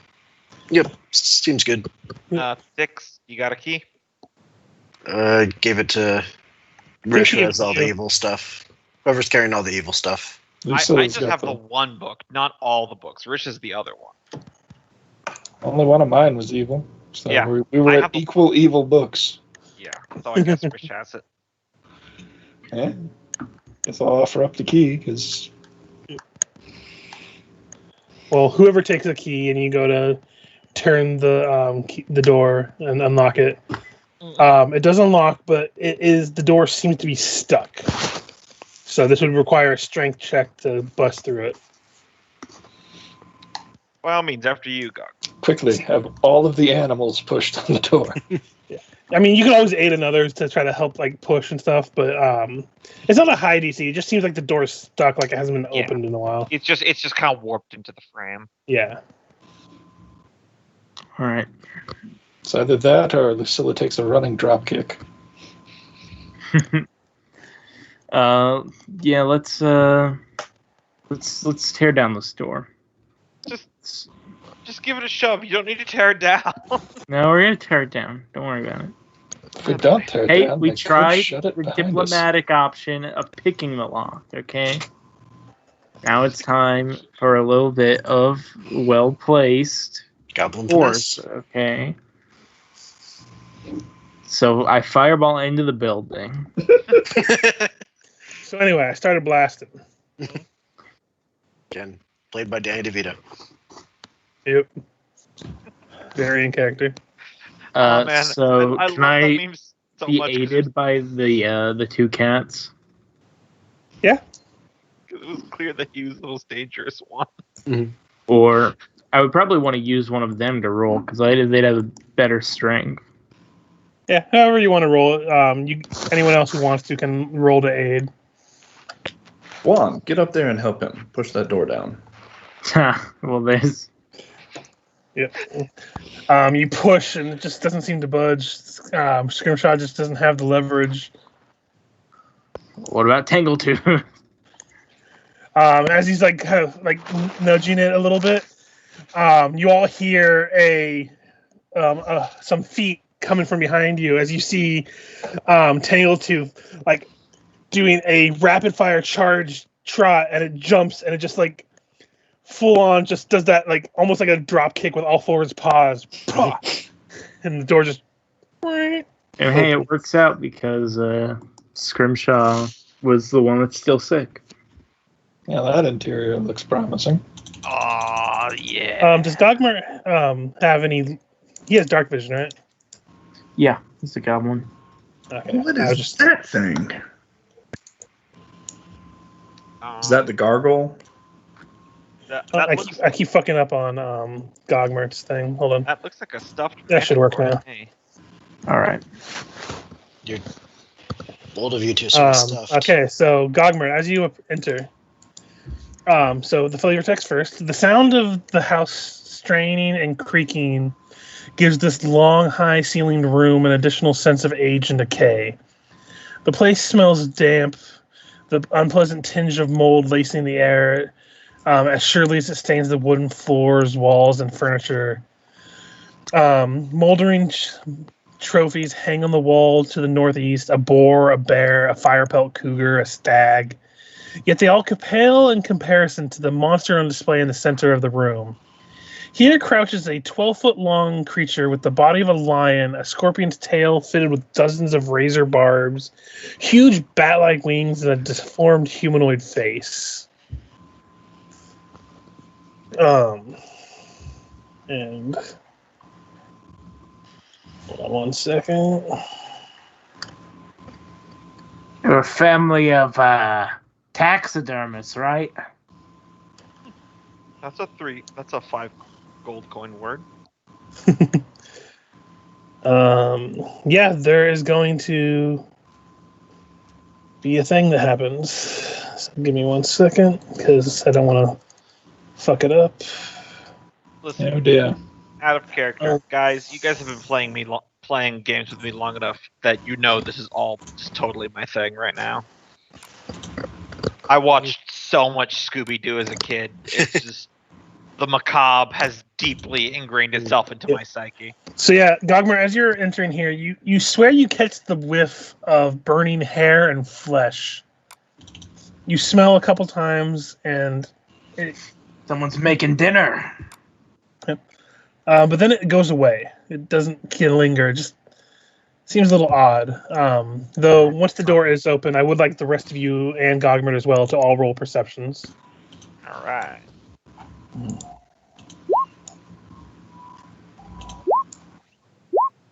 Huzzah. 21. Okay, Ris'sh and Lucilla, you're the only ones that hear it. As you kind of poke your heads in, you faintly hear what sounds like a woman crying. Hmm. You hear cry? Yeah, super creepy. Hmm. These zombies or ghouls or whatever, they not cry much, do they? No, but there was remind me, Richard, I remember that in the research I did, one person committed suicide and another person died in here as well, if I remember. You know that at least 4 different people have died in this house. Yeah, I was just trying to remember The original creator, his wife, were both died of some kind of disease from what you found. The wife of the second owner fell to her death on the rocks below, and the second owner, had killed himself in a room. Gotcha. Well, I say, well, the first 2 people that lived here died of a disease. Someone fell to their death on the rocks below, and then the last owner killed himself. So, if there was to be any place that would have a ghost, it's not impossible that it's just ghouls trying to psych us out, but fielding all possibilities here. Hmm. Hey, Gogmert, maybe give that taxidermy thing in the center there a little poke, just to be sure. I cast Spark on it.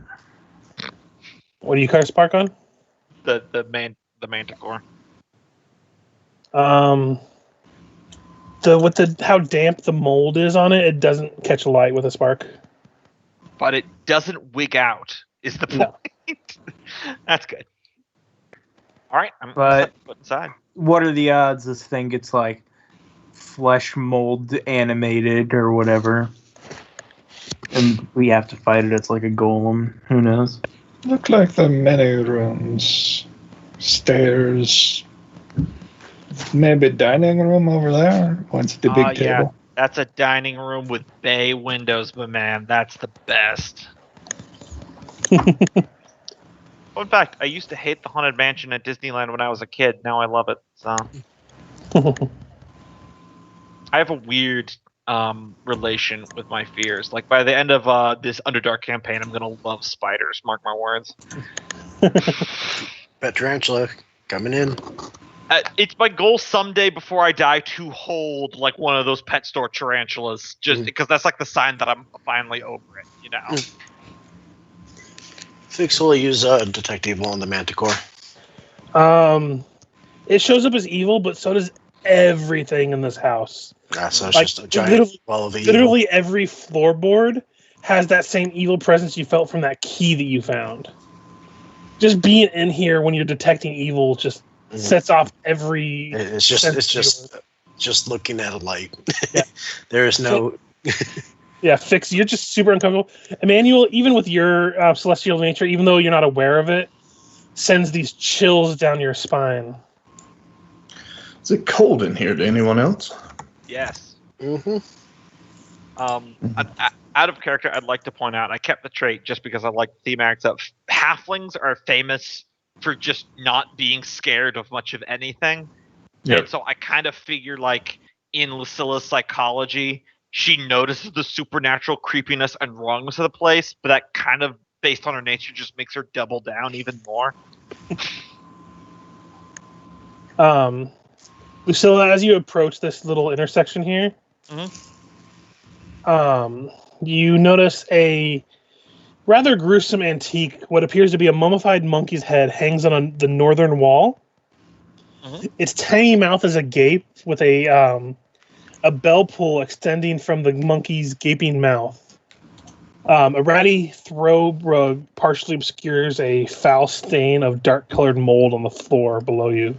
Or not below you, but in front of you. Yeah, right there. Yeah. Underneath what I assume is a chandelier on the ceiling? There is no chandelier on the ceiling. It's just a pattern that's just the pattern of the rug. Sorry, chandelier's over here. Find the monkey's paw and we'll save ourselves a lot of time. I'm going to give like a perception if that's relevant. I'm pretty sure that if we step on that moldy patch, the floor is probably going to give way, huh? I mean, roll perception. Damn. So yeah, you do notice that the mold itself is, you kind of get a look at it through underneath the rug, and it almost has like a bird's eye view of a spiraling staircase. Each step looks like it has little bones or skulls kind of molded into the mold itself. Molded into the mold. Looks like we got a staircase going down right there underneath this rug here, guys. Watch the monkey's head. Might be a thing. I'm gonna advance. I'm going to detect magic the monkey's head. It is magical. Okay. Let me see here. Can I give a spellcraft to see if it's like a magical trap or something? Yeah. Roll a spellcraft. 22 with an additional +2 to decipher magic items for scroll. So 24. Yeah, you do know what this is. Mhm. This is what is known as a hungry decapitant. Okay. So it is a mummified monkey's head with a bell pull on it. Whenever the rope attached to it is pulled, the head will give out a shrill simian shriek, akin to the alarm spell. Gotcha. Alright, guys. This right here is basically an alarm system. If they pull that rope, it'll make a really loud shriek, and it'll probably alert everything inside the manor. Should we take up positions and give it a pull? Sound more like an announcement that you're here than trap. Oh, it's not a trap, but you never know. I'm just letting you know. Can Fix peer through the gap in the floor here and see if there's a room beneath or anything like that? You're talking about this one over here? This one right now. The one right in front of her. Yeah. It's underneath Gogmert's Halfling. Yeah. I had to move him for a second. Looking down, these holes don't go all the way down. It's you know how they have the boards between floors? There definitely is a bottom floor below this, but you can't see all the way through it. Okay. So I'm able to see the ceiling of the floor below. Yeah, essentially. They have a furnished basement. Nice walk-in closets. Looks Is like there- we got, Is that a door here? Yes. Yeah. it looks So like from this room, there's a door next to a manual. There's a door here. And then there are two doors that you can see going here and here. All right, I'm gonna try to go into the dining room quick. So what my plan is, Richard, is I am going to because even though I know the patch of mold is actually a spiral staircase going down, I'm gonna try not to step on it just in case. I'll probably just give a general perception to not make sure I don't see anything else that might be like a trap or a weakened floorboard. But I'm just gonna kind of saddle up against the wall and then try to get into the dining room. Okay, go ahead and give me an acrobatics.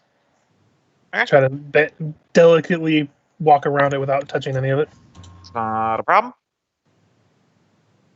26. Yeah, you're fine. This is You're dungeon small. exploring. This is what I do. You're small and nimble, and you're able to clear that with ease. As you get to this room, a mahogany table is surrounded by chairs that sit in this room. Twin fireplaces loom to the west, while to the east, stained glass windows obscure what could have been a breathtaking view of the Lost Coast. Each window depicts a monster rising out of smoke pouring from a seven-sided box. From north to south are depicted a gnarled tree with an enraged face, an immense hooked-beaked bird with sky blue and gold plumage, a winged centaur-like creature with a lion's lower body and a snarling woman's upper torso, and a deep blue squid-like creature with evil eyes. Meanwhile, Ris'sh just tries to take the monkey head off the wall because Right off. he's valuable. He's magic. Yeah, Might be evil, but magic. I'll save you the appraise for this one since he already spellcrafted it. It's worth about 500 gold. and it's really hilarious at parties. But yeah, go ahead and do me a couple rolls actually. Go ahead and roll me an engineering and an arcana. Anyone who wants to go into the room where Lucilla's in. Okay, I'll Both, yeah. bit with that. Low roll on my engineering, but yeah, you're not really picking up anything on that end. But what you do notice from the arcana is looking at the runes on the box that are displayed on this glass here. It's easy to tell that these are necromancy related. And the monsters seem not to be emerging from the box, but rather being drawn in. And the snarling visage of each of these creatures are not snarls of rage, but rather fear. And these were on those stained glass windows, you said, or? Sorry. Yes. Okay, yeah. Okay, I just want to make sure. So, interesting. I'm gonna very much do an in-character move to maneuver around here to get just like a closer look at them. I know it's technically all a part of the rolls already, but just This family definitely liked its magical creatures. This room also has another 2 doors going up and down, by the way. Well, these runes here along the bottom are used in necromantic magic, and judging by the artistic direction they went with these stained glass windows, it's implying more trapping than unleashing or attacking.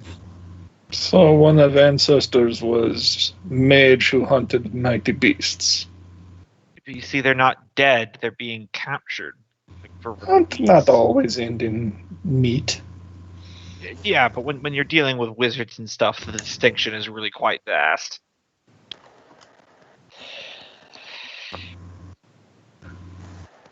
So it shouldn't come as a surprise to anyone, given my research, that I'm fairly certain they were up to shady business even before they built this manor.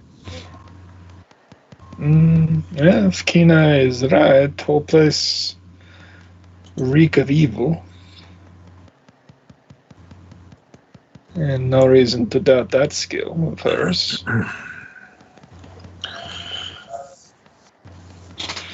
So it's possible was evil mage. Yes?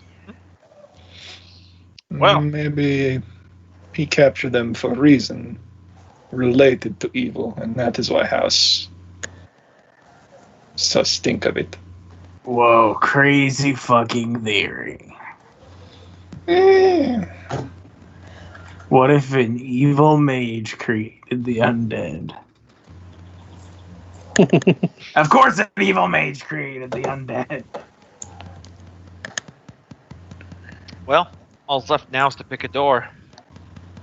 There's a door here. And Yeah, there's a here. there's doors both ends of this hallway here and here. And also There's these 2 doors here and here. And there's doors here and here. All right, Many we'll start doors. with this one. Everyone Also, pick a door. You're thumping again. I am? Yep. I don't hear it. Really? I was hearing it for a I bit. don't hear it now. How about Yeah, now? it's coming and going. You're good Yeah. right now. It's Yeah. fine to me. Okay, let me know if it's going again and I can switch ports. I ordered a new headset, so it should get here within the week, so hopefully it'll be better. Okay, let me just double check something real quick before I just say you open it. Yeah, you can just open it, and that one, if I can grab the damn thing, is a stairway going up. By the way, at this point, everyone who doesn't have dark vision would have to have some kind of light source. Yeah, Oh. I got my lantern out. No problem. I can. Because the windows that are in this place, which are quite numerous, are all obscured. Yeah, I light up I own a stone torch. It just spins around my head, so it's hands free. No problem. All good then. It's not that dark in here. Yeah, this may be a bad time to bring this up, Emanuele, but you know, normal humans can't see in the dark. I wouldn't call myself normal there, Lucilla. Hmm. I Well, got if the these ability. You know, If these I was stairs gonna be up- really nice and like have a moment, but you killed it. I'm gonna look at this door. If these are stairs up, you think these might be stairs down then? Be really weird for that to be reflected in the Yeah. She'll check fungus this stuff. door. This ain't exactly a natural place. Checking that door, it is also a stairway going down. I'll pop open this door. Maybe should finish with this floor before. Agreed. We got a parlor. Yep.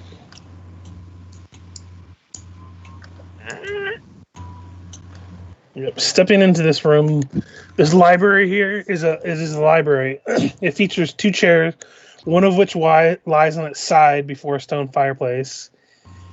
A scarf with its red and gold contrasting colors is draped over the side of the fallen chair.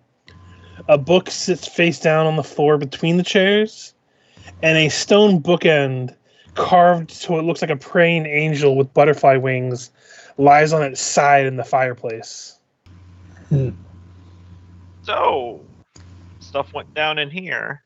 That scarf, does it look old and matted like it's been here a long time, or? Roll me a perception. Wow, I'm just on fire with these. It's gathered some dust, but it doesn't look as old as like the furniture or anything. Gotcha. I cautiously advance into the room. Okay, so when you get there, Had a feeling. let's see, how do I explain this? At this point, as you step here, you hear a horrific shriek fill this room as the scarf itself flies into the air and tries to wrap around your throat. It doesn't actually try to. It does. I need you to first make me a will save. Okay. As soon as you said the cloak, I was going to have Emanuele walk over and tell you about the story he heard about cloakers. If it's a magical trap, I get a +4 to that, so it'd be 18 if it's a trap. If it's just a haunt or something like that, it's 14. Okay, so that is enough to pass being paralyzed. As you see a vision flash before your eyes you see Aldern Foxglove. His face flush with anger, and probably more than one drink, as he looks like he's in anger trying to choke you to death with the scarf. You lose your sense of self, actually, as you take on the mindset of his wife. You know you're his wife. You don't know why your husband is trying to kill you after she bashed in this poor man's head who was just sharing a drink with you while you talked. He's strangling you. You look up in his eyes, like trying to say why, but you believe you're his wife. You believe your name is Ayesha. Now you need you to make me a fortitude save. Okay, not my good one. Need the new pair of shoes. Hey, 21. Okay, so you do not drop to -1 hit points. Woo! But you do take 3d6 of non-lethal damage. Okay. As the scarf is just moving on its own as it wraps around you. The rest of you barely have time to react to this, by the way, as this happens to you see it happen, but it happens essentially in the course of 6 seconds as this scarf wraps around her, twists and pulls taut on her neck before it flows down to drop limply onto the ground. Yeah, Jewel Man, what happened? Am I back to my own self now? You're back to your own self now. Fix would have already taken a few quick hasty steps in there to her side and just kind of be on edge with sword half drawn, like. Emanuele's going to fire an arrow into the cloak on the ground. I'm not even going to make you roll. It pins it right to the ground. Whew. Man, this place lives up to the hype. You By the way, okay? make sure to reduce your health, by the way. I recorded the on the character sheet. There's a non-lethal section, Okay. so I recorded it there. Gotcha. I always forget that the character sheet actually has space for that, which is good. Yep, it's nice. Yeah, I just kind of had a haunting vision of the name of the foxglove. That was the guy who built this manor, right? No, Aldern is the one you met. Oh shit. Okay. Yeah, much different context. Yeah, that's a much different context than what I was first thinking. So, you guys remember Aldern? We met him. Goblins. Yes, Probably should let the Warhunt. goblins have him. Oh yeah. No, he was a nice guy. He took us hunting. Yeah, he killed his wife right here and another person right there, and I pointed at the chair. Yeah. As you noticed too, you also noticed that the praying angel that's kind of lying halfway into the fireplace has bits of blood and clots of hair and a little bit of broken skull on it. Hmm. And one part of its people one of are its always wings the is broken most off. murdery. Did you say the nicest people are always the most murdery? Yeah, that's why I'm friends with all you nice people. I am greatly perturbed by how much that tracks. Okay, so No bodies or bloodstains in the room, though. There's some bloodstains on the toppled over chair and near the fireplace, but no bodies. Sounds like we might have soothed out my secret admirer. Yeah. It seemed that way. Whatever happened, it came out of nowhere. His wife never saw it coming. Did you? So you saw him choke his wife? From the first person, yes. Oh.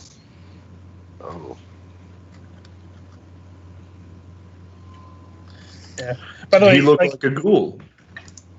even with Gombo's like cheerful demeanor and Lucilla, like you could all kind of sense the nerves. Like there's still that kind of residual shaking of being another person for a moment.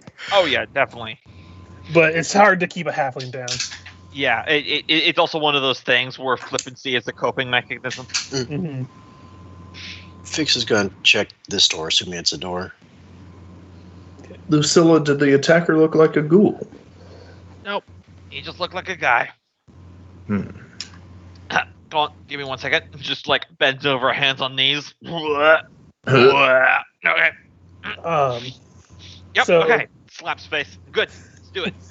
Ephixa, looking into this room, it looks like it's a cozy-looking drawing room that has been marred by an unnatural dampness and thick sheets of mold that cling to the curtains.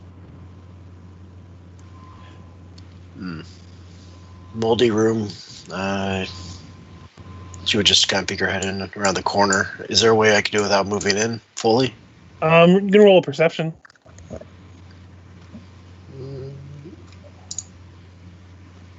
Perception. You swear you see a brief bit of movement behind the curtains at the window. She would look back and cast share a glance with everybody, signaling I think there's something behind the window. Yeah, you can. Everyone except Emanuele, you can do bonded minds. Yep, and that's what I'm doing. That's Perfect. exactly what I'm doing. What is it? I was going to hand gesture, but like, I don't need a hand gesture. Perhaps not worth investigating. I think everything's worth investigating here. This is all in bonded minds. Yeah. Why is everyone being quiet? You think we should just leave it here, leave it alone? No. Yes. Okay. I said no.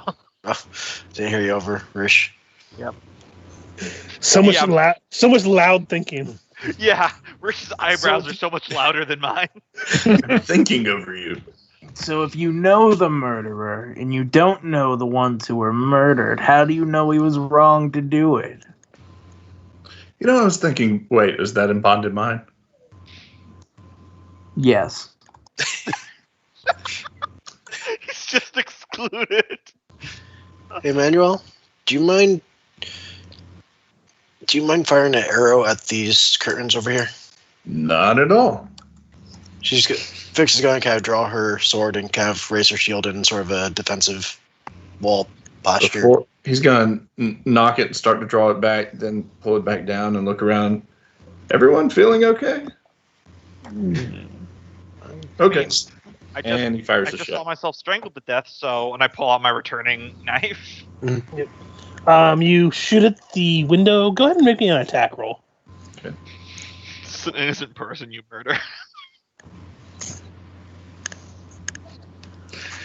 What was little Timmy doing playing in the haunted house?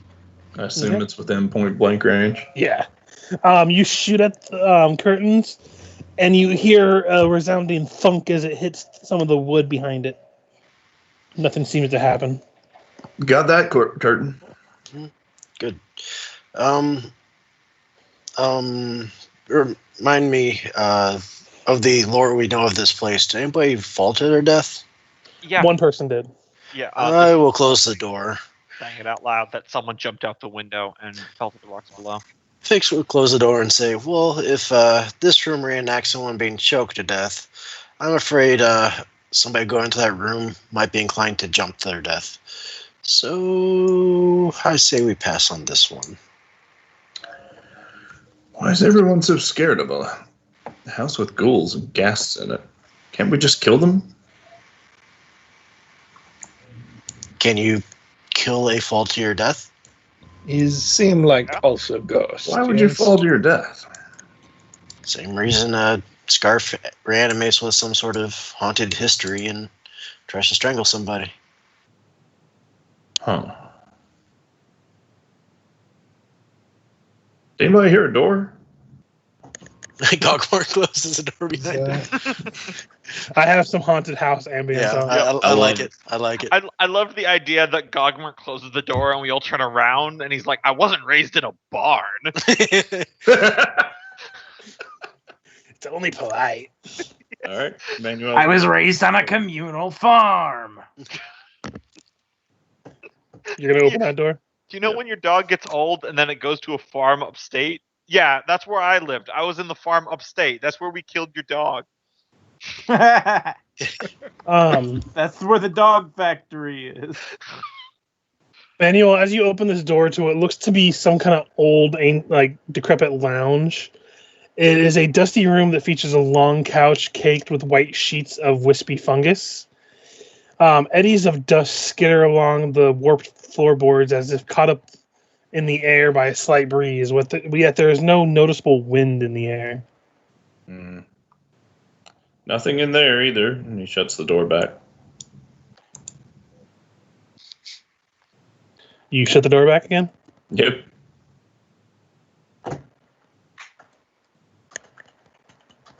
Just an empty room?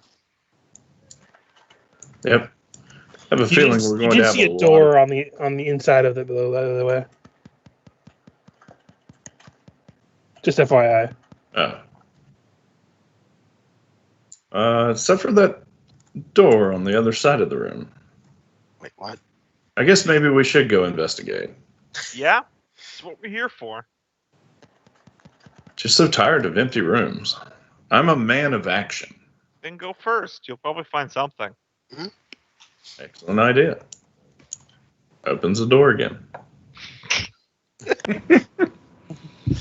Yeah, it looks the Come same on, as Juan. before.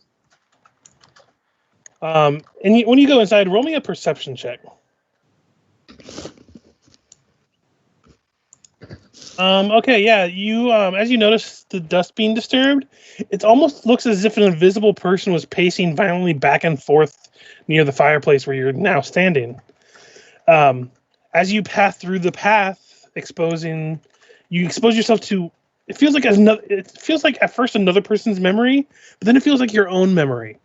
You have this woman's memory, becomes your own memory, a memory filled with worry about what her husband might be doing in those late nights spent in the basement.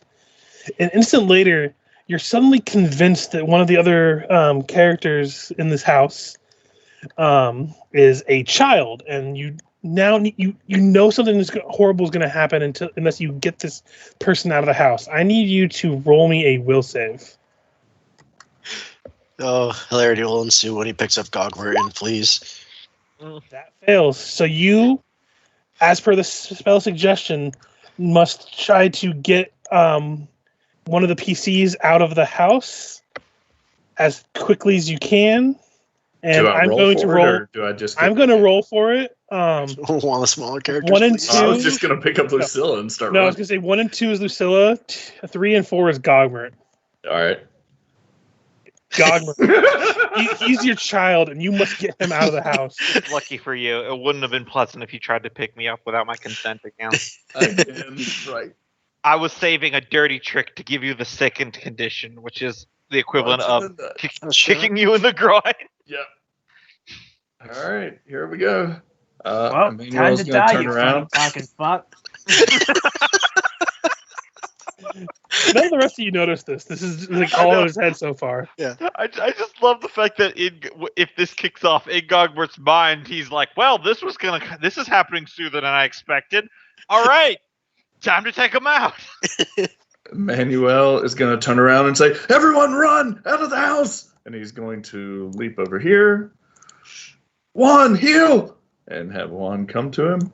He's going to grab Gogmert. Put him Roll on me a top grapple of Juan.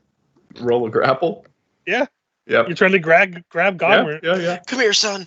To the confusion. I guess that is a CMB? Yep. Why is his CMB so high? What is wrong with Shanktooth? Oh, because we have Average agile is maneuvers. pretty low, Yep. so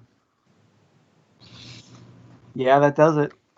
Yeah, Gogmert, you were grabbed by Emanuele as he grabs hold of you, screaming about how we have to get out. And he's going to plunk him down into the saddle on top of Juan. And he's going to slap Juan on the back and say, "Run," which would take him another... So 30.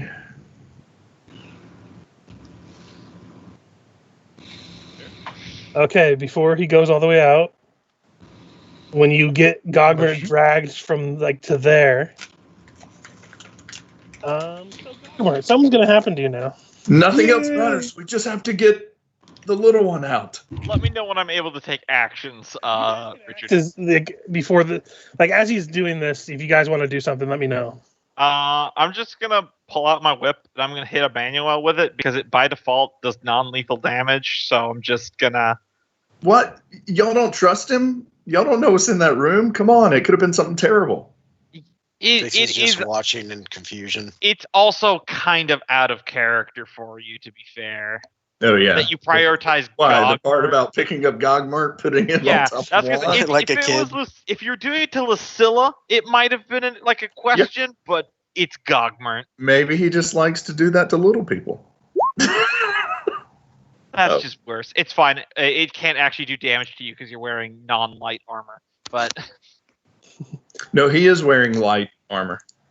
no armor because I don't have all the masteries and shit. I gotcha. Way too many hoops for whips. I just have to say. Yeah. Actually, I don't like add it. that to the list of homebrew rules. Whip mastery does not require weapon focus whip. You already have to take an exotic to use it. Just give it to him for God's sake. We can talk about that. Yeah. So anyway, Gogmert, as you're thrown onto the saddle and the one is beelining it out the door, you barely have time to react as you're walking by or getting carried by. The manticore seems to almost react and animate as its fur looks like it's erupting into flames. Its tail strikes forward against you. This is going to be an attack roll against you. Against him or against Juan? Against Gogmert. That'll be a 15 19 to will hit your touch. Oh yeah, that hits then. So you take 4d6 fire damage, The irony. and I need you to roll me a reflex save. By the way, none of you, the rest of you, see this thing animate. Yeah, I don't have line of sight. I mean, even if you did, you wouldn't see it. Like Ris'sh and Emanuele don't see this. They just see Gogmert react in pain and flames spark out of nowhere as he is now on fire.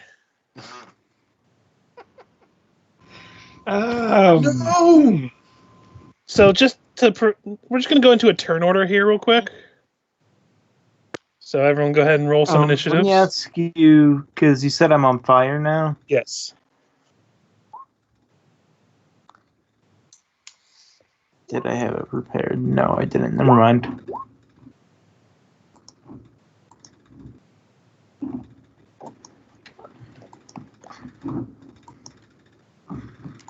I thought I had wave shield prepared, but I didn't. Okay, so go ahead and go into descending order. Well, that was a fun session, guys. So yeah, let's see. Yeah, the rest of you do notice Gogmert catch fire as he lurched in pain from some unknown attack.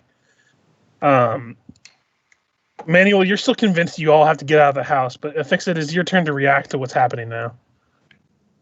She'll kind of start to panic and say, wait, don't go, and just try to catch up and see if she could help Gogmert. 1, 5. We all have to go. That's move action. Gogmert's on fire! And kind of go here and try to intercept and kind of dive in front of the way if possible. Okay. And just try to block the way. We'll all be on fire if you don't get out now! And he's going to try and intimidate. On your turn? Yeah. Okay. It is his turn, yeah. Okay. Yep, just on all y'all. Mhm. Oh, shit. So do with that what you will. So, yeah, do with what you want, but you're all convinced Emanuele saw some shit that needs to go. Convinced Fix. Fix would... just... Did Gogmert fall out of the saddle? No. Well, yeah, he would be out of the saddle at this point. All right. He's gonna. Actually, Well, I guess he can't run, so he would Might not only be a be able bad to get to there if he used an action to intimidate. And then he's gonna. Can I roll a handle animal to push one to try and slide under Gogmert and get him back into the saddle? That's not something he is trained to do. Yeah, go ahead and roll me an animal handling. This will be a rather high DC because it's a more complex than just Oh yeah. fighting.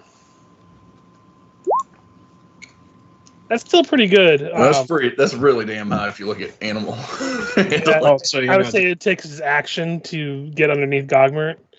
Yeah. One doesn't take any fire damage from this, but he has a flaming Gogmert on top of him. Oh, we can see that Gogmert is on fire? Yeah. Oh. But for some reason, the fire doesn't seem to bug Juan. Smart snake. And so if that takes an action, he would then move with Gogmert out to here. The rain may not be a bad idea thinking on it. Yeah. So there's some good news and bad news. Which one do you want first, Gogmert? Oh, God. If I kill another one of Michael's characters, I'm going to really Give me the laugh. good news. So the good news is the storm has picked up. It does make it so you're no longer on fire. Okay, what's the bad news? So how many The bad lightning news- bolts is he struck by? As you get out here and you begin to breathe heavily, like, okay, I'm fine. You look up and it's more than just a couple crows now. He's about to get In murdered. fact, there is hundreds upon hundreds of crows. If I was to put a number on it, I would say about 5 swarms worth of crows. Like a murder. Okay, because every GM that I have needs to have the moment where they just fuck up my character for no apparent reason. It's a multiple murder. Hey, I will have you know, Michael, Grix gave me a lot of reasons. I'm not talking about you. Don't worry. I know. I'm just joking, because I definitely targeted Grix. Like, just throwing that out there. I definitely targeted him. I targeted Okay. everyone at some point, but I definitely had targeted him. So I'm going to keep your guys' initiative the same. Mhm. But these guys are going to go on the turn order. And it'll just start from where the initiative order started. So at Emanuele's turn, it'll be... So they don't automatically get a free turn, essentially, is what I'm saying. Is Fix able to see the birds? Kind of. You're able to hear a lot more birds than you originally saw. It will be Ris'sh's turn, however. Yeah. If she could see them, or at least And talking notice is that a they're free there. action if you wish for. Yeah. Like, If she notices, Fix would say, "That's a lot of birds." Or he should just kind of follow Emanuele's. Look at Emanuele as he rushes past. Notice the burning goblin being slammed out the door on top of the snake. Look back to Lucilla and be like, what should we do? That I'm just confused and stunned for a round. Yeah. If it's my turn, I know exactly what I'm gonna do. So first things first, I'm convinced Emanuele saw some shit in that room, and I haven't had a good chance. And I feel like, and this is something that definitely can be used against my character in the future, I want to step in and see what it was. And I'm just gonna peek my head around the corner there. Do I see the footprints moving in the dust, or is that gone now? roll perception. I'm not advancing in. It's just like one of those, I want to see this. 20? Yeah, you do see some what looks like almost like an invisible person pacing back and forth in front of the fireplace. Given my first-person experience with the last rooms thing and the whole memory and another psyche and memory invading, I go, oh boy. And then I am going to move. I can only move here as action. I see Emanuele and I see Gogmert outside. Is he still on fire? He is no longer on fire, but I imagine he has a concerned look on his eyes at this point, though. Gotcha. I have a question, and if I can give a skill roll to determine this, I'm cool with that. But is what that thing that got inside my head with the whole haunting, is that a sonic or language dependent magical effect? Sonic or language dependent? Yeah, because I'm wanting to know if I can use countersong. Interesting. Basically, I was thinking, since I'm oratory, I would just like try to insert a counter narrative to snap Emanuele back to reality. I've got it already planned out what I would say and everything. It doesn't say, but I think I'd allow it, as part of it is is to hear a woman's voice whisper. Cool. So I would say yes, it was a verbal thing that happened. So as a countersong is, I spend a standard action to spend 1 round of performance, and then I get a performance check against its DC using the results of my performance like a save. Mm-hmm. So I'll just roll that performance now. Mm-hmm. You know what? I am going to spend my last hero point for this session to add 4 to that for 19. Okay, so that will pass. So it will break the suggestion effect on Emanuele. I just suddenly I'm chasing after Emanuele, and I go, Emanuele! While walking along the desert sand, you suddenly look down and you see a tortoise crawling towards you. You reach down and you flip it over onto its back. The tortoise lies there, its belly baking in the hot sun, beating its legs, trying to turn itself over, but it cannot do so without your help. Why are you not helping? So, are we trying to break the spell on him or find out if he's a replicant? Yeah, it was the first thing that popped in my head that was something surreal and kind of jarring to say to someone. But yes, that does manage to break Emanuele's out of this trance-like effect.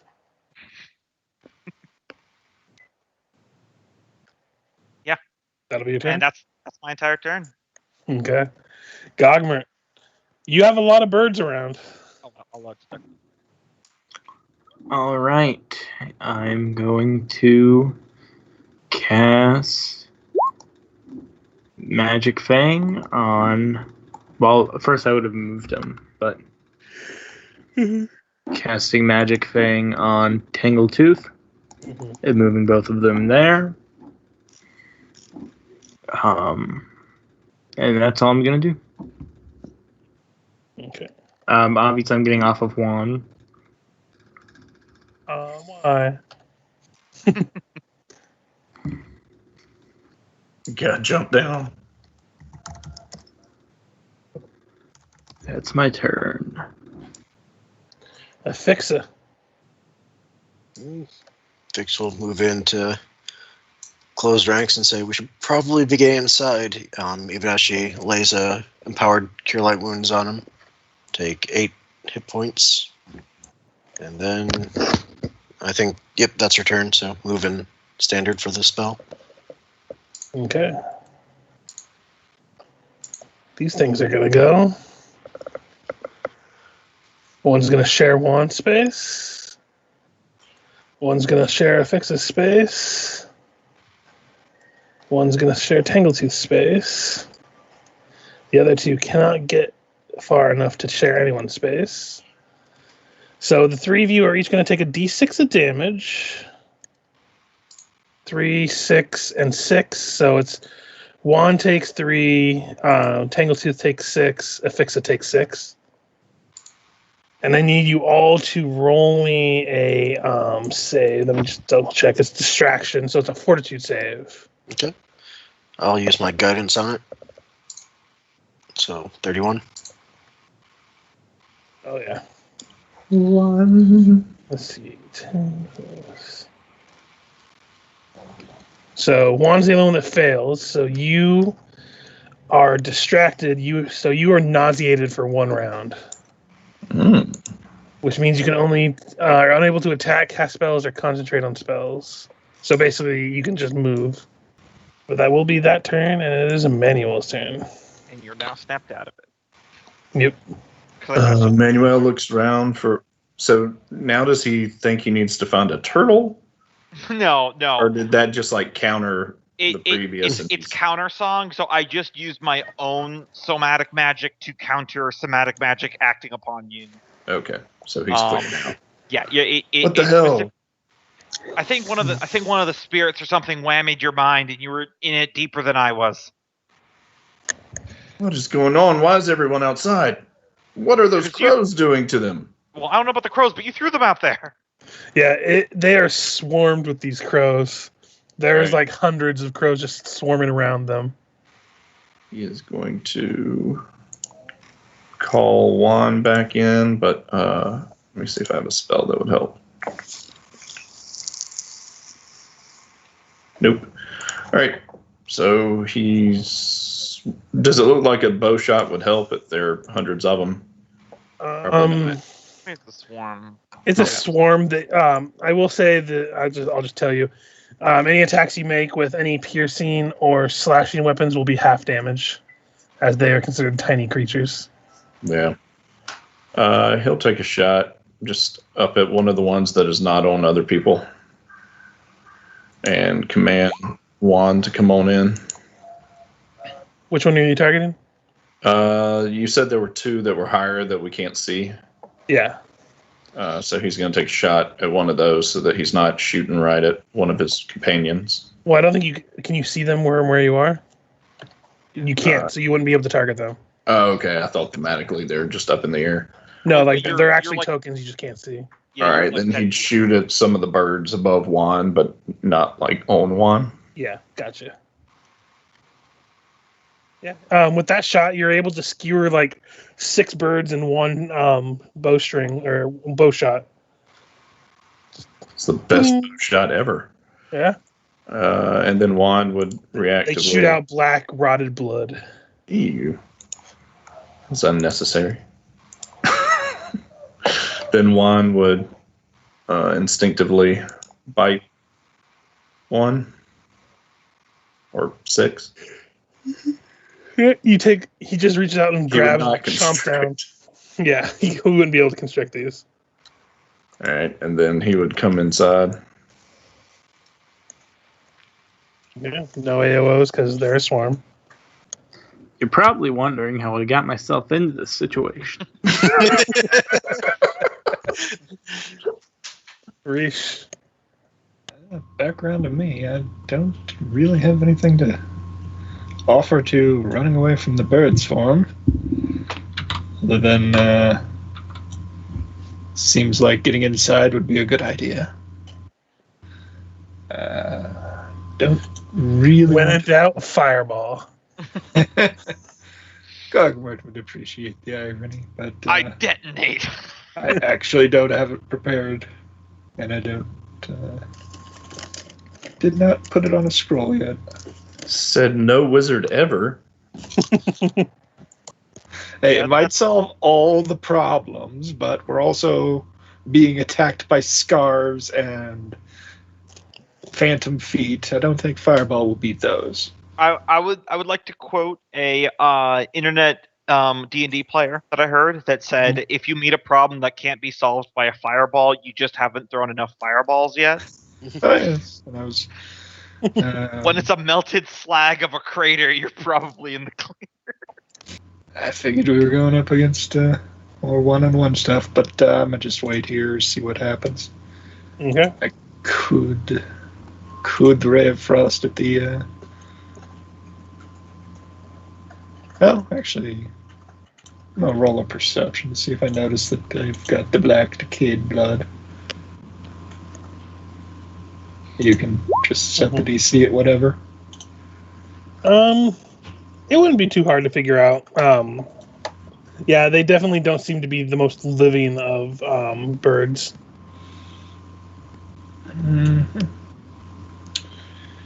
25 plus 10. So I'd be just out of range to cast that. So yeah, no, I'll prepare an action to throw Disrupt on dead in case they try to come in. But Gotcha. Lucilla.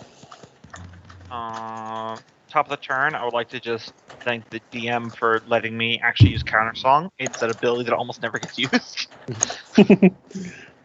It's good when it's useful, but it's not useful 90% of the time. And I was just reading it afterwards, and it did say that it's dependent effects that are dependent on sound. So qualified. So I will move here. See all the birds. So many birds. Yep. What is the range I have on this thing? Yeah, that's not good. Okay, I'll do that. I will pull out my sling, and I'm just gonna scoop a rock off the ground and just fling it at the swarm on top of Fix. Okay. It's very unlikely to do anything even remotely relevant, but 16. That will hit. Hey, it's actually bludgeoning damage. I forgot. Yeah. So you managed to ping the rock after a couple of birds. It just and it managed to drop a couple of them. Mm-hmm. Oh wow, that was more effective than I expected. Hey, you killed 2 birds with 1 stone. Very nice. I was hoping someone was going to pick up on that joke that I made. So I mentioned 2 birds with the 1, but this is going into the book. Run away! Yep, no attacks of opportunity because swarms. Now I think Lucilla's journal entries should be our recaps each week. I tried doing that for a while, just got too tired. All right. Let's see. Tangletooth's got Magic Fang on him. Let's, I guess, just wait. I guess we don't really know what else we're doing. Okay. Yeah, I guess that's the end of my turn. Ephixa. Alright, Fix is going to run in and with her action close the doors. Okay, you shut the doors. I'm going to go ahead and put an actual dynamic lighting thing on them. As the door shuts, you hear a couple birds knock against the window, or not the window, the door, like boom, boom, boom, boom, and then eventually you still hear the birds outside, pretty prevalent, but they don't seem to be trying to force their way in. So, Emanuele, you okay? Yeah, sorry about that. I just had this overcoming sense that we needed to get out. What set the Melgark on fire? I think Juan did? How snake do that? I don't know. I take it. Everyone just ran inside, closed the doors.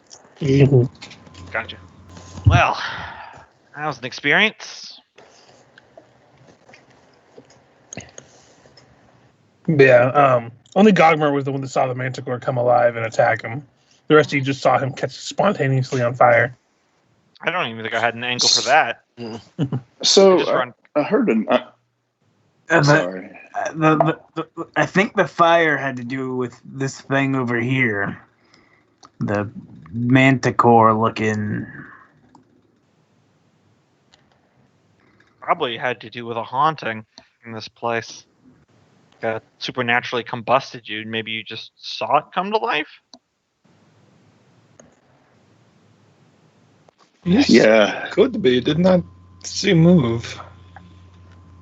I heard Gogmert had an idea earlier that's not sounding so bad now. As I said, burning down the house, solid plan B, but I mean, this is all really wet wood. It's not going to go up right away. It's going to be a lot of effort, which means we'll at least need to take out all those birds outside. Mm-hmm. I think we should keep exploring for now. We still got floors to check. We still got this door too. She'll go Yeah, ahead I and could- open it. You know, if y'all agree, I could probably stay here at these front doors with Juan and make sure those birds don't get in. And be by yourself in case there's more ghosts or possessions like before?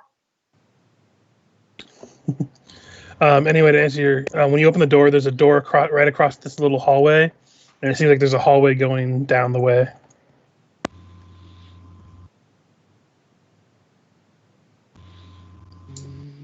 Step in and check the door immediately in front of her. Yeah, are you just gonna open it? Yeah. Okay, so as you open this one, the oak paneling in this chamber must have at once been breathtaking. It's a sad sight now, with the floorboards being warped with moisture. The paneling has been scratched and spotted with mold. A grand piano is sitting over to the north end. Its surface splotchy and its keys warped. It leans tiredly in the southeastern corner. You can kind of barely make it out this direction. She'll step in just to get a better view of the room. Yep. Oh, You do there's- see another door over here, but it looks like this is just like almost like a dance, like celebratory kind of room, and it just hasn't been used in a long, long time. Given the way these rooms are playing out, she's not going to go any further in there. I'm hesitant to wander too far in any of these rooms, since, at least so far, they all seem to have some traumatic history to them that transfers on. I mean, it's kind of hard to find evidence if we don't go in anywhere. Yeah, what are we looking for again? Ghouls, killers. Okay. Was anything in The groundskeeper was that gas that we killed yesterday. I got from my research, by the way. So there's definitely a solid lead here. Shinetooth urged make you run. Was any details?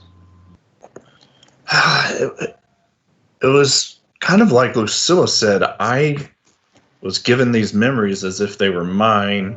Yes, in memory is any detail. Yes, the lady was worried about her husband being in the basement, spending a lot of time down there, and then I just knew I had to get my little child out of here. Wait. Was Gogmert your child?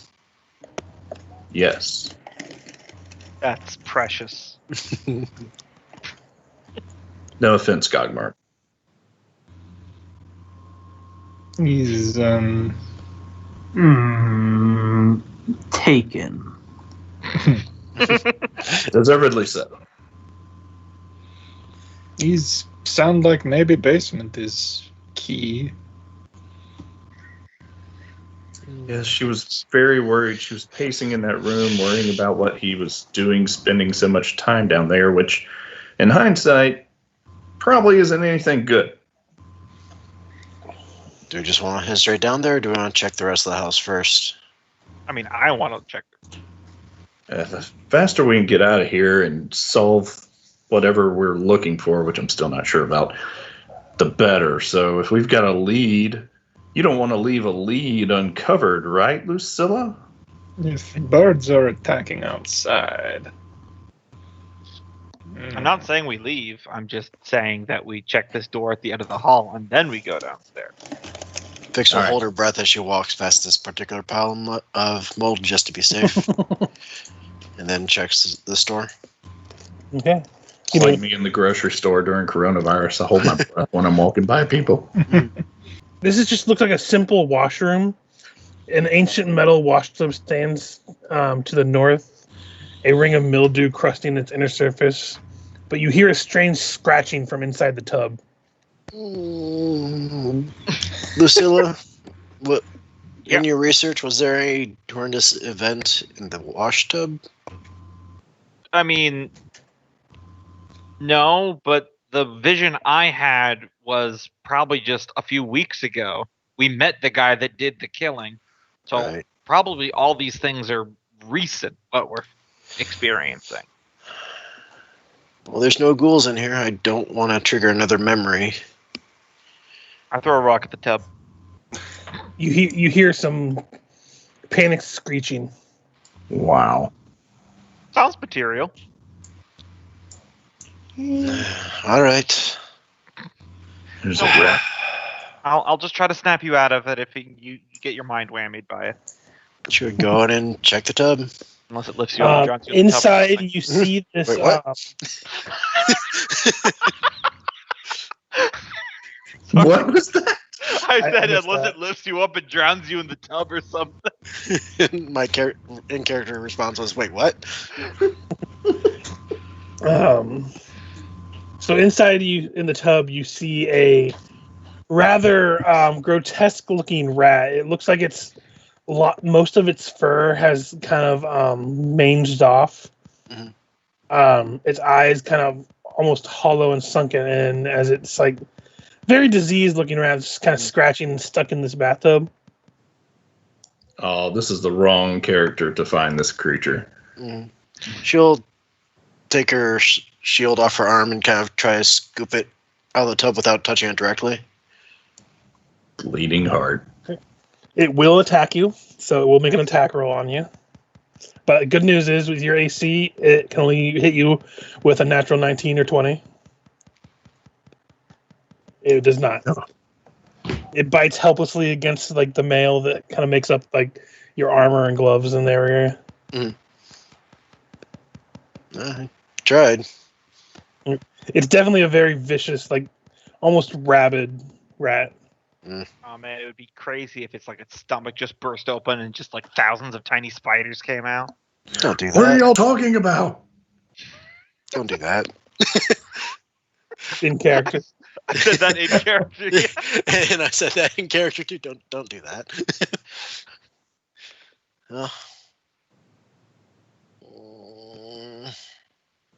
Pixel will make one more solid attempt, even though it's probably still going to try to attack her, to just flick it out. Okay. It will attack you again. But it fails feebly as you just flick it out onto the ground. Yeah. It scurries in circles for a moment, hisses at you, and then crawls into the broken up floorboards. As you now hear much more than just one rat skittering around underneath the floorboards. Oop, shouldn't have did that. It's going to look kindly upon me for saving it, right? That's how this works, right? I did it a favor, and, right? Oh, right. You're not from the city. Straps on her Listen, shield again. Back in Almas, we lose at least 20 people to rats a year. What? Like, Yeah, it's going to get just- bad. I step back. You just turn around and Lucilla's just stepping around the corner. Very vicious. Quickly gonna do the same thing if it's not too late and close the door behind her. Yep. The shutting of the door muffles the skittering a little bit.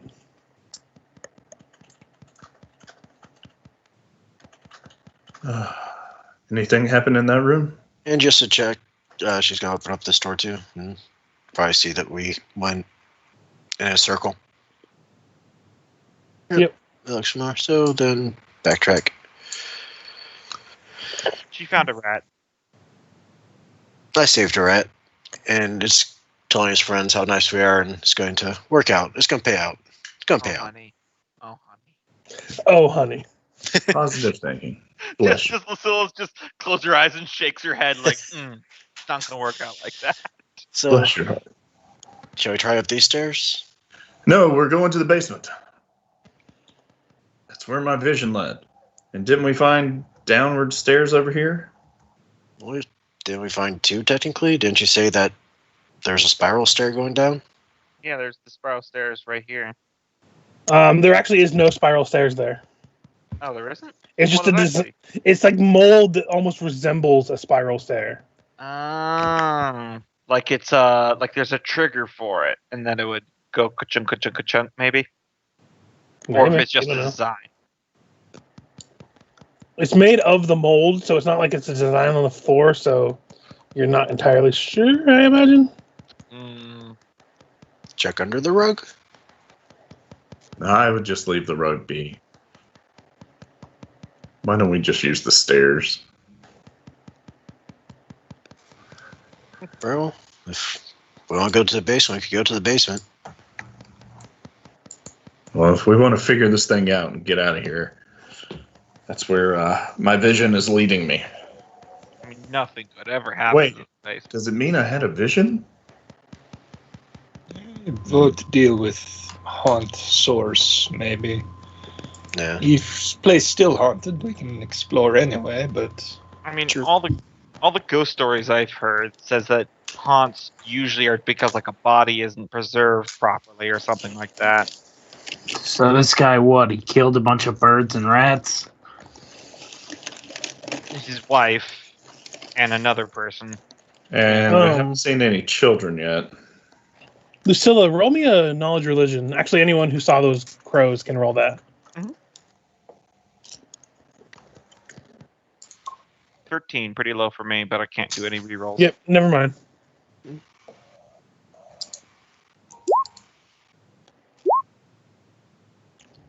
I said never mind, guys. God. Oh. No, you're all rolled pretty terribly. Yeah. So no one knows anything about them.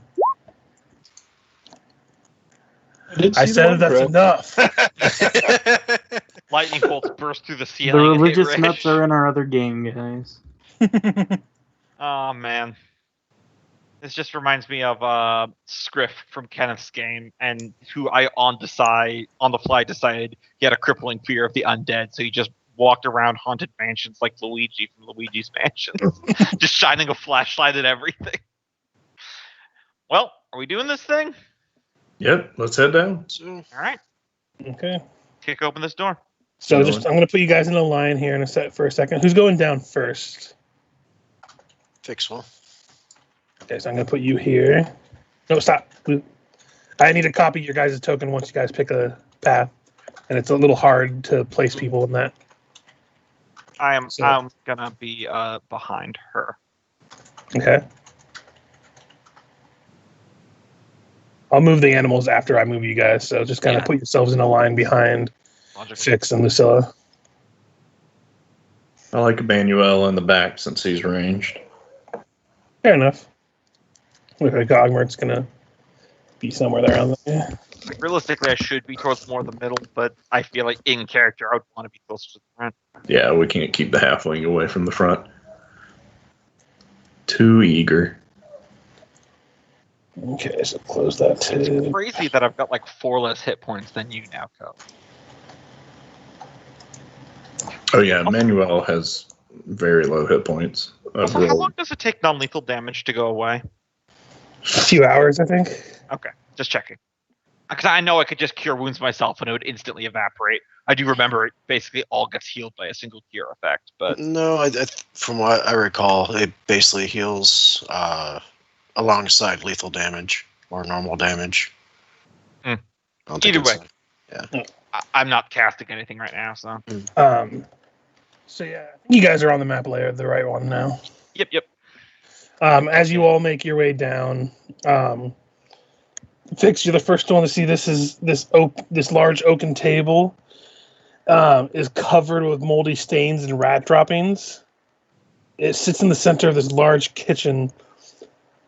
The shelves themselves are lined the walls, and there's an oversized fireplace that dominates the northeast portion of it.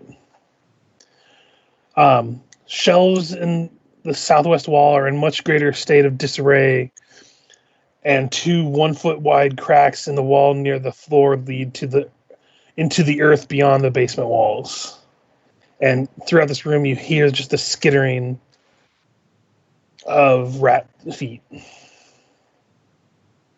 They're gonna be nice to us. Don't worry. I did them a favor. Nope. Just stay away from the walls. Don't punch any holes in them. Fix is going to stealth. Yeah, I was about to ask if you guys are or not. I'm gonna stealth too.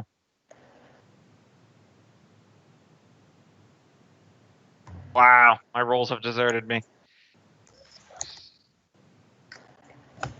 Are we all being stealthy?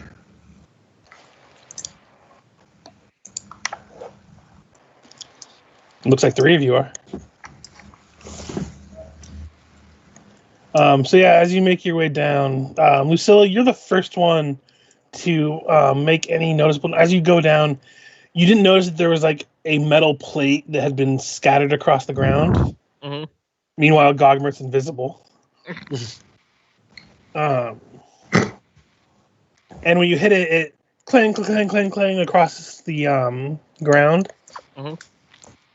And you hear the scuttling of feet begin to increase as some rats begin to emerge from the wall, as there are rat swarms. Awesome. Why? Because why not? Rats. Nuts. Wait, those are squirrel swarms. My bad. Yeah, that'd be nut rats. Mm-hmm. I don't know. Have you seen male rodents? Could still be applicable. I always roll the same initiative when I do multiple rolls for people, so I'm just going to keep them in one initiative. Yeah, keeps it simple.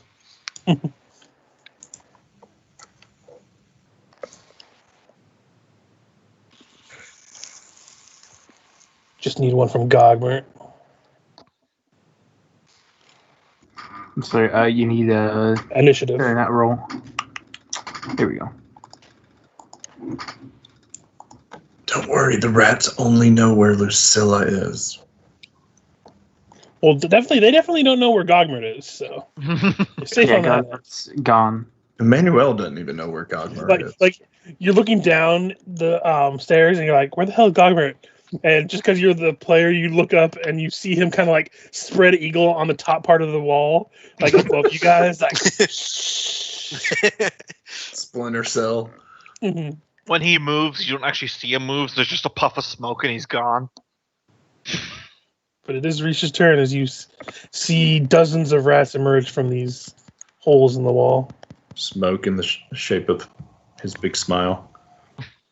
It was all stray of frost at that one. Okay. That will miss. Really? Yep. I'd hope that it would hit. As the ice just kind of skirts around you see a couple of them trip a little bit, but it doesn't seem to do any lasting damage to anyone. Lucilla. How high up is the ceiling? It is excuse me. 10 feet. And there would by chance be like wooden support beams or anything going across the ceiling that I could like loop a rope over or something, is there? Nothing that's visible for you to roop around, no. Damn.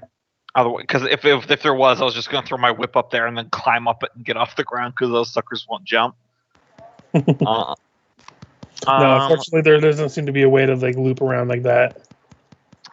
like, I don't know if my bardic performance is really worth it here because, I mean, they have more than 12 AC, but that doesn't mean they're super high, and they automatically do damage, so the AC bonus isn't really worth it. Yeah. Let me see what tricks I have. Man, my bag of stuff is running low. I guess I'll just sling one of them. I guess the closest one. This one. Okay. Sling away. Sling! And No! a miss. I'm gonna just take a wee little scamper back here. Sling and a miss. Ephixa. Lots of rats. Fixel, see them and just like, no, they're gonna be nice to us because I helped the rat, and as she's kind of mumbling, she's effectively casting Summon Nature's Ally too. Okay, so Because I'm gonna try to bring in dire rats to help out. Oh my god! rat versus rat. But that's a You- 1 round You action. dirty rat. Round and round. Emanuele. We'll find a way. Just give it time. All right. So we're going to be playing who's going to win 100 lions versus 1 giant whale. Yep. Oh, no rat fans in here? Okay, just me. The band rat, spelled with 2 T's. Oh yeah, I heard it. Thank I you. was thinking too hard on what I was gonna do. I never heard of them before, so that's why. Mm. On a way, just give it time. Yeah, Don't it's mind, a great don't song. mind the animals. I'm just moving them in. All right, we'll shoot one. Have you seen that commercial coat where the people moving in the house? They're like, we enjoy living here, but we kind of have a rat problem. And then just in the basement, it's the band rat just singing at full volume. I have enjoy- seen that. Very I nice. enjoyed that. Which one I are you think- aiming for? Didn't make me This want to get Geico. closest one. That does hit indeed. As it seems to hurt a little bit, but not quite as much as you would hope. Actually, hold on. Okay, yeah, they are tiny. They're not diminutive. And I don't know, is Juan in down here? Like, can I bring him into the fight? You can bring him in, yeah. All right, I can't. I think I got him right here. Yep. 20. Actually, I moved him into the thing. Yeah, it was just out of my line of sight. Yeah, you're good. He bites. He does indeed. And as he bites, I need a save from him. I need a fortitude save. Which is lower because he lost con. What He's did fine. we tell you about biting or eating things that come from this stuff? Juan eats rats. Juan, don't eat them. Just And both Slap him rat with the swarms tip. are going to swarm one. Masticate them and spit them out. So he takes 2d6 damage. So 9 points of damage.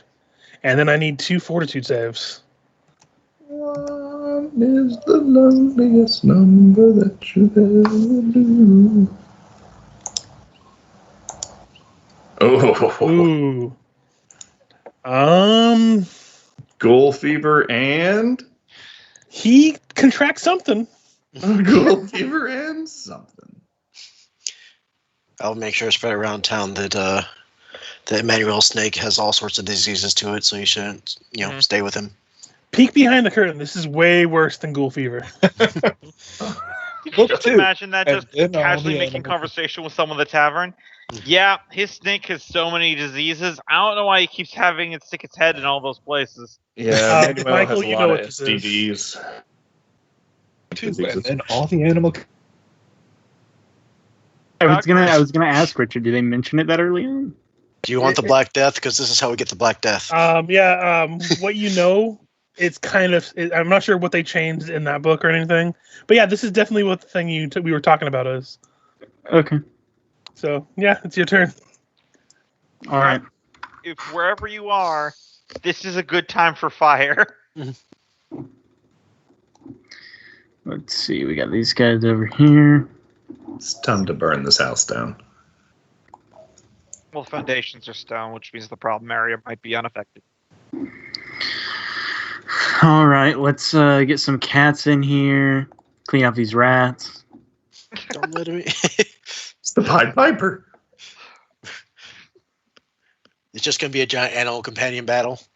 I figure pull out a Pokeball and throw Pikachu in the mix. I mean, I tried to throw a snake in there to get rid of the rats. Then the cats came. I choose you, Pikachu. All right. Oh, that reminds me. There's something I've been meaning to talk to you about that, Richard. I don't guess I can trip a swarm, so. No. And then second one. I tried to grapple it. We'll need fortitude from both of your cats. Did they both Alright. hit? They're both hardy. 1, 2. Okay, so the So- second one contracts something. Tangletooth. Contract something. Didn't he just get cured? Yeah. Yeah. We're going to need to invest in a veterinary clinic. All right. Then we will, I guess, cast Shillelagh. Okay. So you get a big old club. Yep. I come over here and precisely smack them off of one. Can you attack on the same turn you use it? Oh yeah, you're right. It's a standard action to cast, isn't it? Yeah. All these weapon wand-esque spells. Mm-hmm. Lame. Well, you have it ready to go for next turn. Yep. I'll actually step there then. Gotcha. Ris'sh. Many rats. That is a problem over there. Yeah, you just see Juan half buried and just rat bodies just climbing all around him. Don't worry, Yeah. Ris'sh. I think the snakes and the cats can take care of a few rats. A problem that I think I will solve with fire.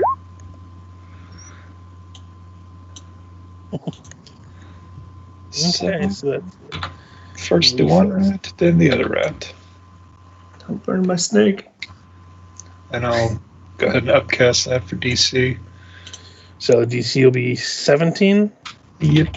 and then it'll be 15 for the second one, I believe. I think it changes. Nah, it's the same DC, but half the damage. The reflex Oh, wait, DC yeah, to no. have the damage is too lower than the original. Okay, so yeah.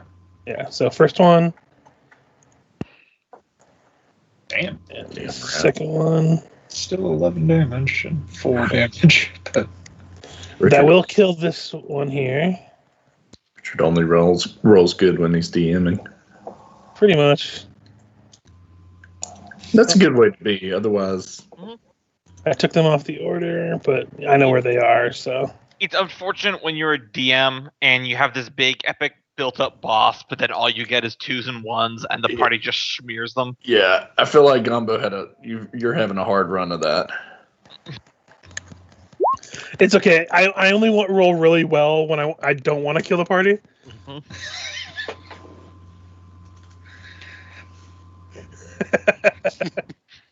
Nice. and you took both rats off. No, I just Nope, forgot. yeah. I know where they are in the initiative. I just deleted one, and there was only one on the initiative. Oh, So Okay. it's after a manual. So Yeah. Had a 9. I choose rock. 20. 3 bludgeoning damage. the hit. And 3 damage. Gotcha. That's really the best I can do in this situation.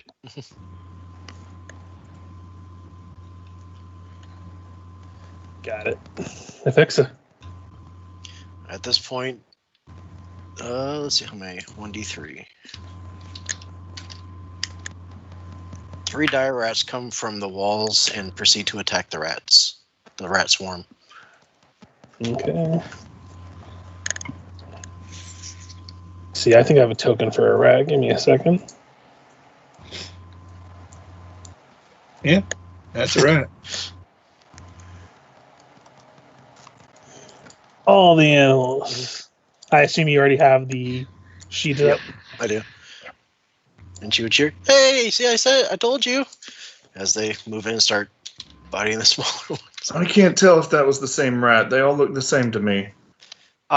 I'm pretty sure when clerics summon them, they have the celestial template. So these are some divine. I don't think they automatically do. I think you have to actually have. Oh, you do. Yeah. And I'm pretty this sure they're is, not diseased looking if Saren Ray summoned them. Yeah, Yeah, that's probably celestial not. summons. Although this isn't. This is from the racial. Oh, Still never counts. mind. Yeah. So first attack. Pretty sure second those aren't with attack, them. And wow, those are some shitty rolls. I tell you what. Yeah. They all just instantly die. Yep. Even with Emanuele. flanking. Mm-hmm. All right. Yeah, it says creatures marked with an asterisk are summoned with the celestial template if you're good, fiendish template if you're evil, and dealer's choice if you're neutral. Oh. Well, there you go. I didn't know that. So they are Yeah, like dire these rats. celestial dire rats. They've got, The rat god white has fur sent his and best. glowing blue Wait, eyes. what spell are you looking at? Because I'm looking at some of Nature's Ally. and Yeah, this I'm looking at is- summoned monster. Yeah, this is Oh, Nature's okay. Ally. So summons to your side a natural creature.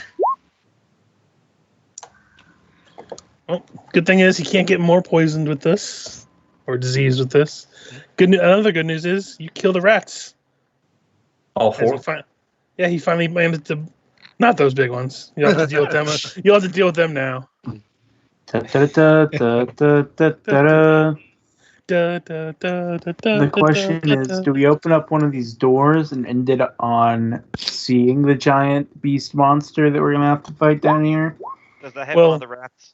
Hey, you got 4 more Yes. rounds of rats, so maybe send them Um, through the doors first. So as you're That's the plan. contemplating about how having to kill these giant rats before they poof away, you all steel yourself to continue your adventure as you all are now leveling up. Woo! Mm-hmm. You're all now level 6. Yay. At least let me double check to be sure, because I'm 99% sure this is when they tell me to have you guys level up. Yeah.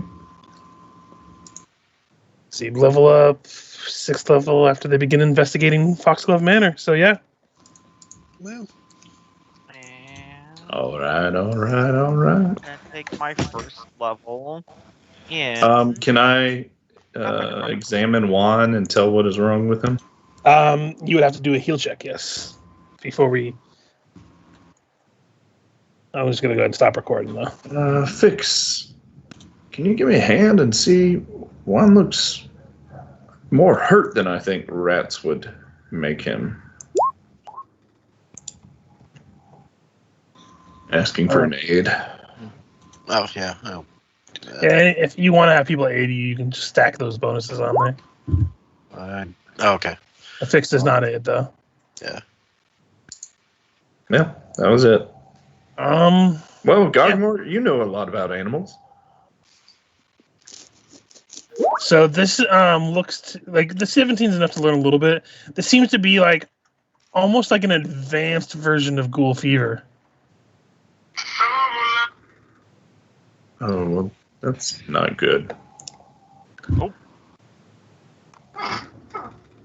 So yeah, it's not going to be healthy for the snake in the long run. Definitely not. Yeah, Michael, I don't know what they add in that one, but I don't think this one's going to be as bad as the one that's in Curse. Hey, good news, guys. I have the ability to channel at this point. Hey, Nice. That could come in handy. raise Oh. the roof. Richard, I Yeah, have a just for question. future, everyone that's doing a Pathfinder AP, they do not try very hard to keep these stories self-contained. Yeah, I'm sure. Richard, quick question about these sheets. You said you modified it so that way I would be getting those bonus 2 skill points. Yes. So I added because if you on your configuration you can put what classes you have. So I Mhm. put Chronicler as the second one. Do I need to edit it so I get those 2 skill points, or is it always going to have it no matter what? I was at when you- 52 and now I'm at 60. When you but I look at got- skill ranks, Mhm. it says ranks 8. Would it be normally 6? no, it'd be normally 8, so I should just set it to 10. Yeah, if you just set the ranks to 10, it automatically does the math for you. Nice. And I think the Bard is a 6, though, right? Normally? Yeah, Barty's is 6, but Yeah, so it changed Chronicler to 8, is an 8. Because Chroniclers are a bunch of brain boys. That also means that my Bardic Knowledge goes up because it stacks with Bard and Chronicler stack in that regard. So that's used to everything. I'm just filthy with skills right now. You have deep, now you This have level deep for pockets. 106. Mm-hmm. And how are you doing about spell slots upon leveling up? What do you mean? If we level up, do we get the additional spell slots? The ones you get as you level up, you don't get back the ones you've used, obviously, but so if you get like a second level spell or something, you'll get your second that slot. Okay. And if it's like, because is this like your first spells of a certain level or something? This is my first spell for Paladin. Okay, so yeah, just go ahead and I'll let it say you can choose whatever spell you were going to have prepared. Okay. Because I'm pretty sure you have to prepare spells ahead of time normally. Mm-hmm. But since you're leveling up, I'll just say go ahead and choose them like you were preparing them before. Awesome. All right.